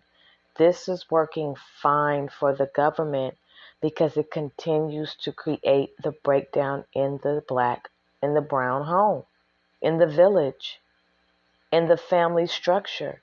If we can continue to create more fake homes, fake families, if we can continue to drive the brown man crazy, then that's what we're going to continue to do. There is a war on your head. There's a war on the sister's head. There's a war on the children's head. There's a war on our village. They don't give a damn about our lineage. They don't care about our begots. They don't care about that, and we don't either. Our sisters have gotten to a point where they need to go to boot camp, spiritual boot camp. I hope that something occurs in the sisters' lives who are perpetuating this familial violence. This is domestic violence, okay? Because it's emotional abuse on the man. Get into it. It's not just about the woman. But I'm hoping that these sisters really go into boot camp. I'm serious. This man is on the phone calling Miss Sharon, telling Miss Sharon what Miss Sharon already know now. The baby's not yours. But what? Miss Sharon already knew that shit. And Miss Sharon is sitting there telling him not to raise his voice and get attitude. He can raise his voice if he wants to. He can get an attitude if he wants to. Of course you do need to be cordial and not, but at the same time, then he's upset. Your daughter's a whore. Your babies have no socks on and they've got mucus running out of their nose. There's no clothes in the bag that she left. She just got back from Bermuda. You bitches think you got it in the bag. You think you've got it in the bag. How will he find out? And even if he finds out he loved my babies, he ain't going nowhere. And so off to Bermuda you go. I understand that, Mister. I know this don't got nothing to do with you, but at the end of the day, this baby has nothing to do with it either. This baby is not my child. She said it doesn't have anything to do with her. These are your grandchildren, and your grandchildren are supposed to be assigned to their biological father. Your grandchildren are going to be devastated because their mother has misassigned the father. It has everything to do with you. Everything.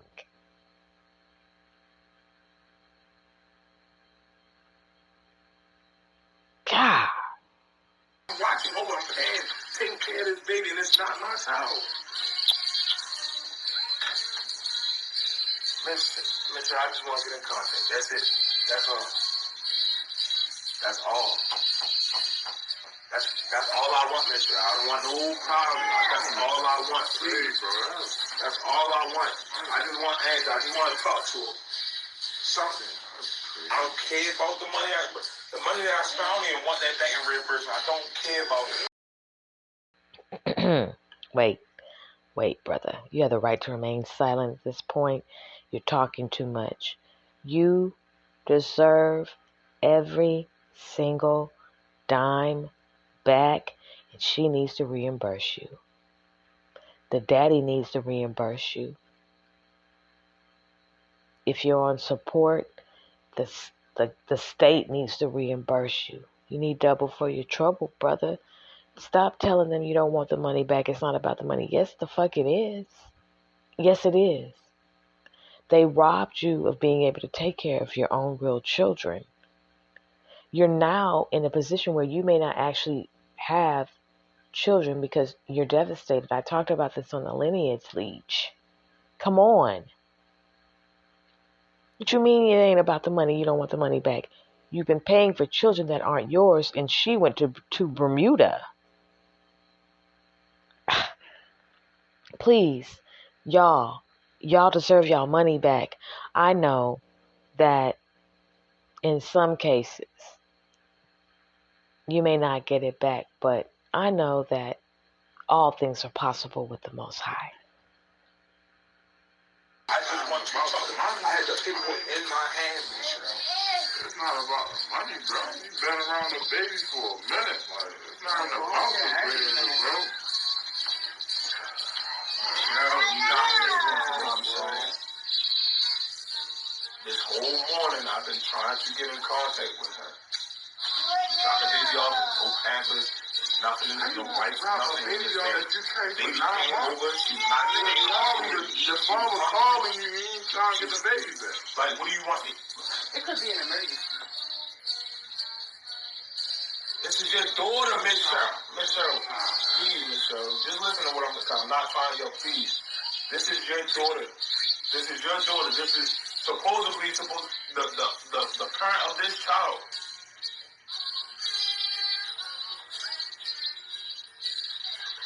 Hang up on you? Tommy, like, who am I supposed to talk to? Who am I supposed to talk to? You go. Not your mama, baby. That's definitely. My brothers are screwed. They're screwed immediately. And then, if they do have a relationship with the Most High God, I'm telling you, He can turn some things around for you. That's the difference. If you're trying to run to the government, they don't give a fuck about you. You know, we do need more organizations, more support systems for our brothers to be able to seek refuge in this time of trouble. But they have to seek refuge in the time of trouble in the Most High God. But having these support systems or these agencies available for our brothers to run to, okay, as a resource, not the source, to be able to figure out where do they go from here. What can they do? But as long as there's a system set in place to disarm these brothers from their rights, to minimize their rights, to only make, only have a small amount of legislation in place to help them out of this corrupt system, they're never going to fully be able to be emancipated from it. You know, you have to have the Most High God there to fight you on this for this battle. You can't go in at it alone. You know, you have to be able to have a strategy in place. But some of our brothers are not bright. Not all of them are bright. You know, they don't know where to turn to. They don't know, just like you said, who am I supposed to talk to? That's why we need to have visible agencies that are actively marketing themselves to where these brothers, nonprofits, to where these brothers have help. He has a right to be free. I'm sure that whatever he was paying for those children, took a dent out of his pocket. And rightfully so, he's taking care of children that he believes are his, but now they're not. So what do we do about that? We can't just say, oh, well. I remember when I confronted a demon about a situation about her child not being somebody's child. And she said, oh, motherfucking well, my baby's the talk of the motherfucking town. She didn't care. She knew it. She knew it then.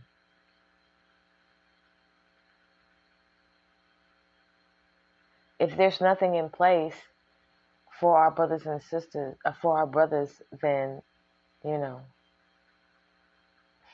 going to feel hopeless. They're not going to know how to cope. And then they end up losing it, and violence can occur. You have to ask yourself, why is the government so opposed to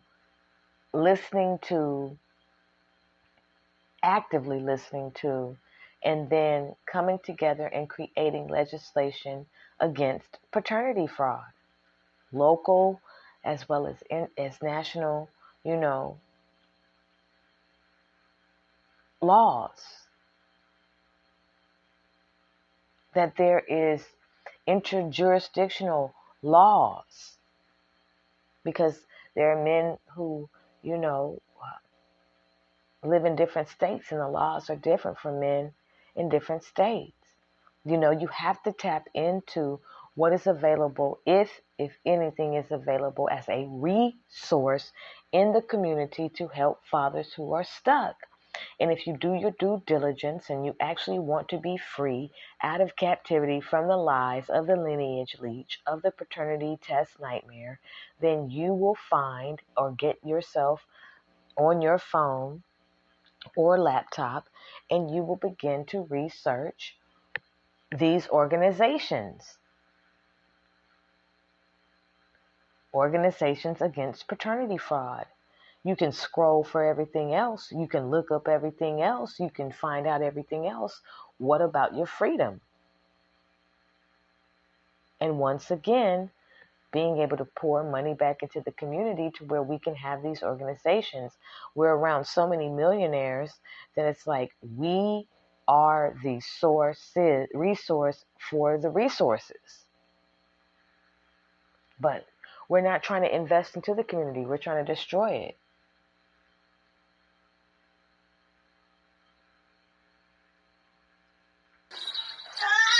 That's what we trying to get in contact with now is mom.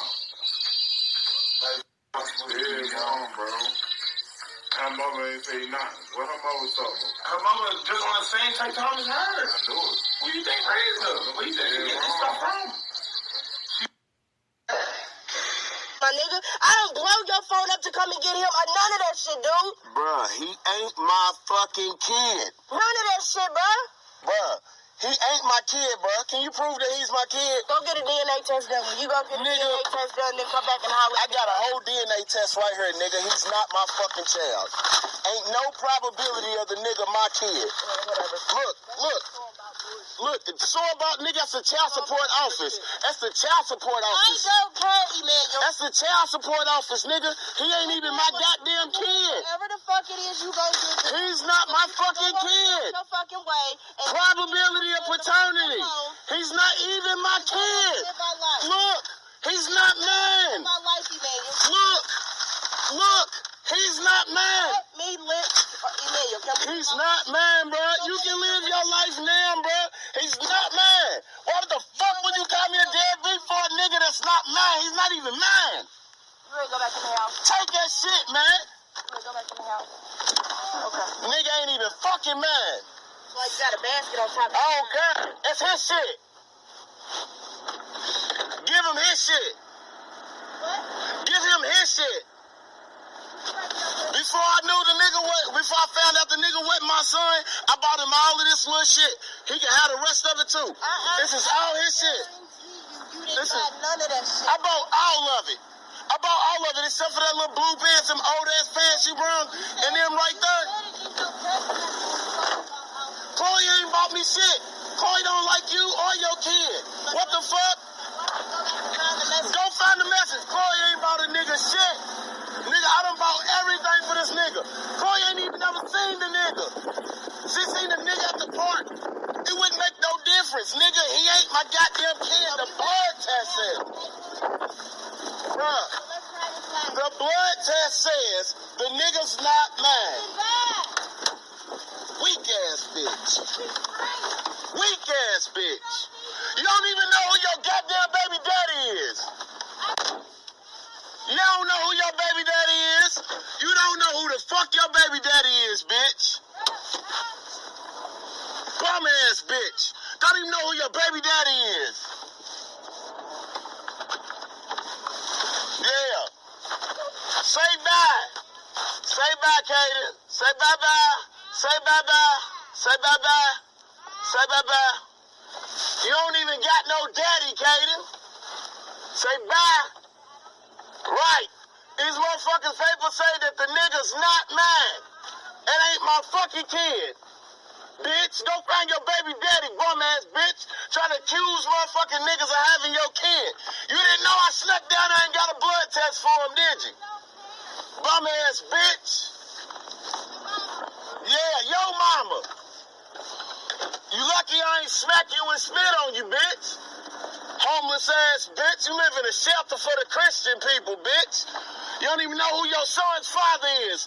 Bum ass bitch. Get you a life, bitch.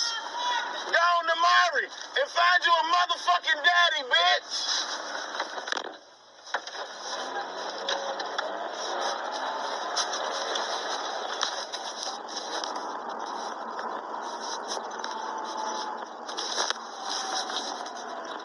She ended up getting pregnant, and we broke up. But before she was pregnant, about 2 weeks, it's just on 2 weeks before we had broken up, and she ended up getting pregnant. As soon as she found out she was pregnant, she came to my house with the paper saying, I'm pregnant. It's your baby. Okay, cool. I got this. I got you and the baby. It's mine. I moved her in the day I found out she was pregnant. She been with me since day one. So a couple months go by, you know what I'm saying? She ain't got to work, none of that. I'm taking care of both of her and the baby.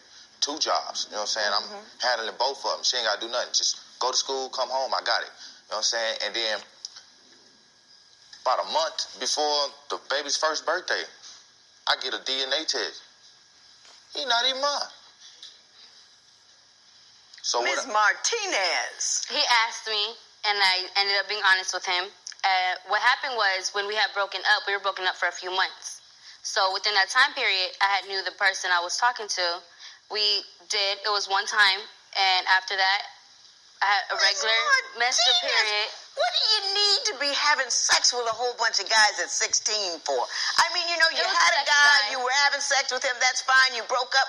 What, you know, just don't be with anybody. Don't have a boyfriend. I mean, do they talk about contraception in school at all anymore? Yes, they do. And nothing? I mean, it just went right past you? Paternity test be wrong. False inclusions of a DNA paternity test. If the DNA tested man has those same size pieces, then he could be the child's biological father. Thus, sometimes DNA paternity tests are incorrect because they have falsely included the DNA tested man as the biological father, when he is not.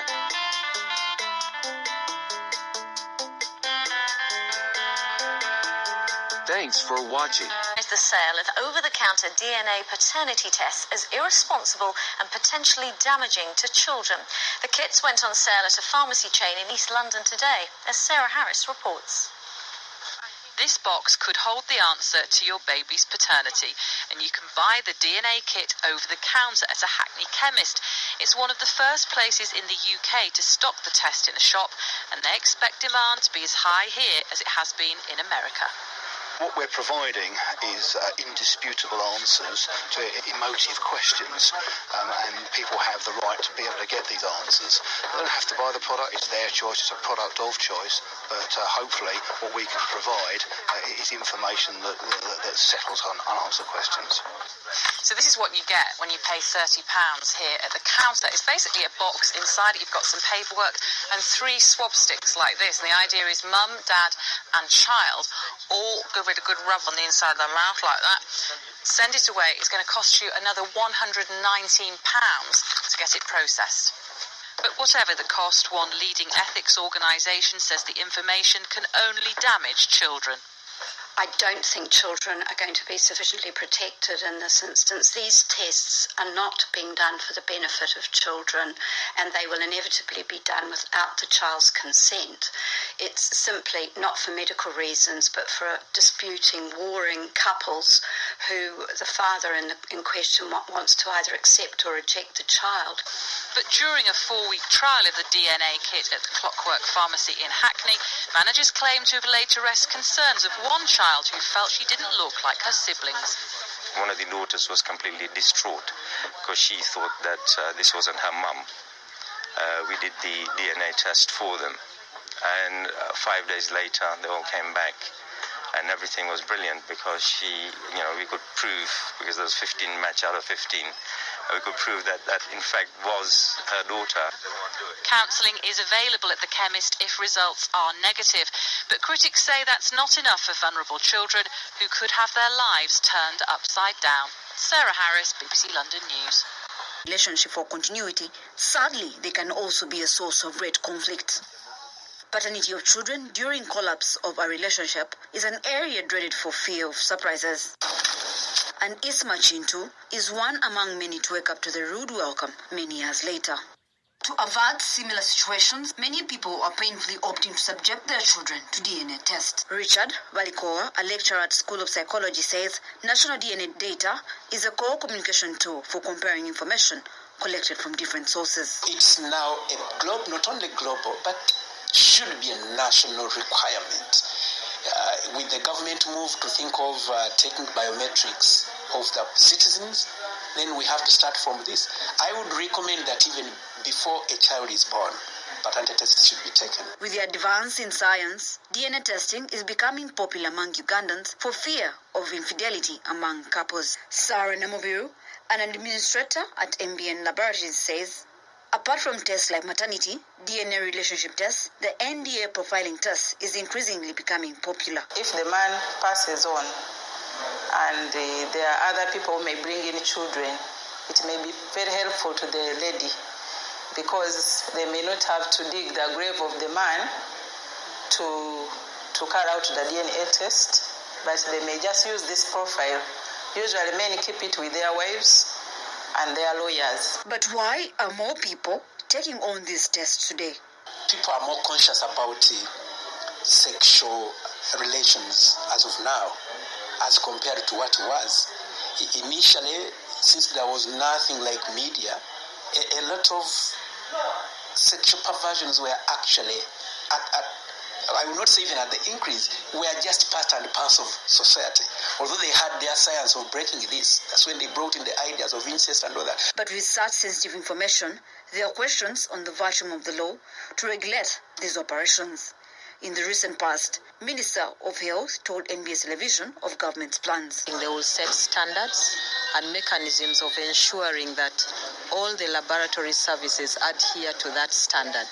So with that, we are sure to get out all these challenges of having, false results, false positives, false negatives. They will be addressed. With lack of a policy, there lies a big challenge. Labs have where they register.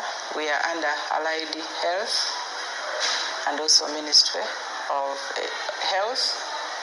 We acquire annual licenses. Victoria Vagaya, NBS, Live 9. You are currently listening to The Step-Boyfriend Father, the relationship from hell. Sista, is your man a maniac? Plus DNA test result nightmares on the Suspense Files, covering the who, what, when, where, why in urban crime. Rated R for strong language, thoughts, and ideas on the Sista Speak Show.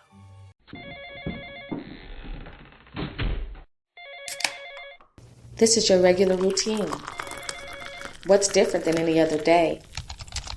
You're not even thinking about the fact that there's pain behind the pleasure that you're seeking. The latest episode of Coming to the Stage on the Sista Speak Show is available on demand now. Rated R for strong content, language, and thoughts. On this episode, pornography, behind the scenes, the price of pleasure, contracting STDs, and quitting the industry. On Coming to the Stage, we're covering theater, TV, and film. Click the link in the bio for the latest episode on the Sista Speak Show, where contemporary meets vision, sound, and action. A talk show for great minds that create, inspire, impact, and evolve. There's a price to pay. Can you afford it?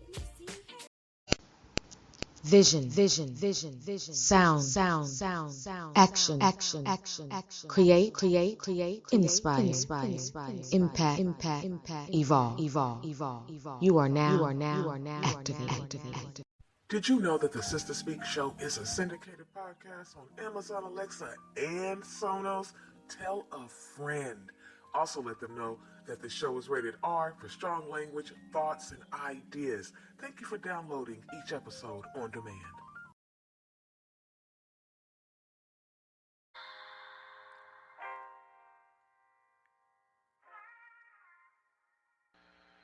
Welcome back. You are listening to the Suspense Files, covering the who, what, when, where, why in urban crime. I'm your host, Sista Speak. You are listening to the Sista Speak Show. Brothers and sisters, the Step-Boyfriend Father. Sista, is your man a maniac? Paternity test nightmares. I mean, you heard it. It's all over the place. It's a good idea to make it be mandatory. It's obvious that, there's a lot of cleaning of house that needs to be done when this topic comes up. And there's a long way to go. And you don't want to be caught out in this world facing any challenge without having the Most High God in your life.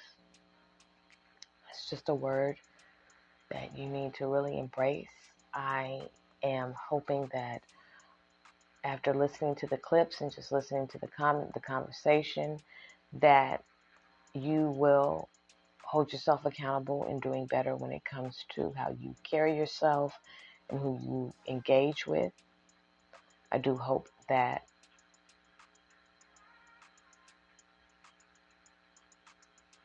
the paternity fraud energy dies down and that there's an overturning when it comes to this particular subject matter, and that there will be, repairing in the village when it comes to DNA. But that's secondary. Also, primarily, that our sisters will stop opening the door for the step-boyfriend father. And that our sisters will protect their children, protect themselves, and will heal. And that the brothers will stop being a step-boyfriend father and will rebuke themselves from living such a role, playing such a role, masquerading as an angel of light. It is never wise to pretend that you are somebody who you are not, and it's never wise to despitefully use somebody or to deceive somebody, manipulate somebody with your energy, having them believe that you are somebody who you are not, knowing that you won't be able to maintain that type of masquerade. Please, if you heal, if you have the Most High God as your creator, you won't be such a liability and you will become an asset. Celibacy is a power that some people don't tap into, and that's the very thing that could save your life from having to make these phone calls or having to find out that a child who you love is not yours, or finding out that that the man who you have brought into your home has harmed your children, harmed you, destroyed everything. The devil comes to destroy. And a lot of times, some people in the village roll out the red carpet for the devil. Please, don't let this be you, the step-boyfriend father, on the Suspense Files, covering the who, what, when, where, why, and urban crime on the Sister Speak Show. The time has been well spent. It is 2:48 a.m. Central Standard Time, and I'm getting ready to have some dreams. I'm going to go eat one cookie. I was going to eat some spicy noodles, but I'll be having dreams about warfare.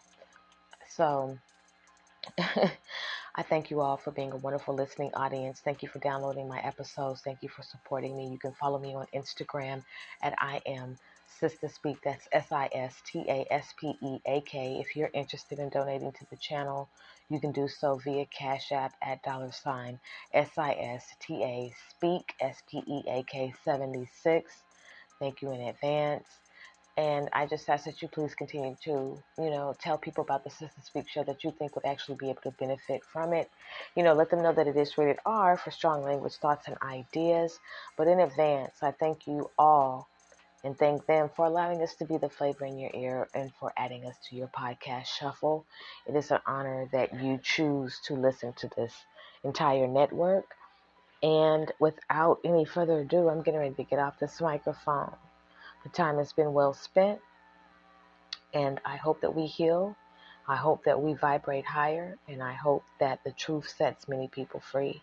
I hope that there is legislation that comes about, and it doesn't have to be from this particular government. The Lord sits high and looks low, and He is the supreme judge. So take your case to the Lord. If you can't afford to take it to the court, take it to a physical court, take it to the Lord, and He will be able to provide what you need in order to get to physical court if that's what you have to do. But brother, you do have a right to be free. Sister, you have a right to be loved. I mean, both of you have a right to be loved. But I think the last thing that we as a people need to stop worrying about is relationships and getting in them. It's always good to have a vision board, a goal, but you have to be realistic in your goal and what you're doing to reach that goal. Don't forfeit the preparation. Don't forfeit the process. Okay? All right. The Lord is my rock, my fortress, and my deliverer, my God, my rock, in whom I take refuge, my shield and the horn of my salvation, my stronghold. Blessed be the name of the Most High God and His Son, Yahweh Shai, Jesus the Christ. No weapon formed against me shall prosper, or my listening audience. I return to sender all spell work, voodoo, and black magic. It has an adverse effect immediately in the practitioner's bosom and the sender's. May you reap 100-fold of trouble for the trouble that you cause the chosen ones. And Lord God, please protect the babies from these monsters, these maniacs, this mayhem. They are innocent. And these children are living in homes that are not conducive to how you expect us to be. And our brothers and sisters are damaged and out of control. Please step in and set order. Shake every single one of us, because we need help. In your holy name, I come to you always. I thank you all. Okay? I thank you all. Until we speak again, be blessed and be encouraged. The devil is already defeated. Warriors mount up. Let me say it better. The devil is already defeated. Warriors mount up.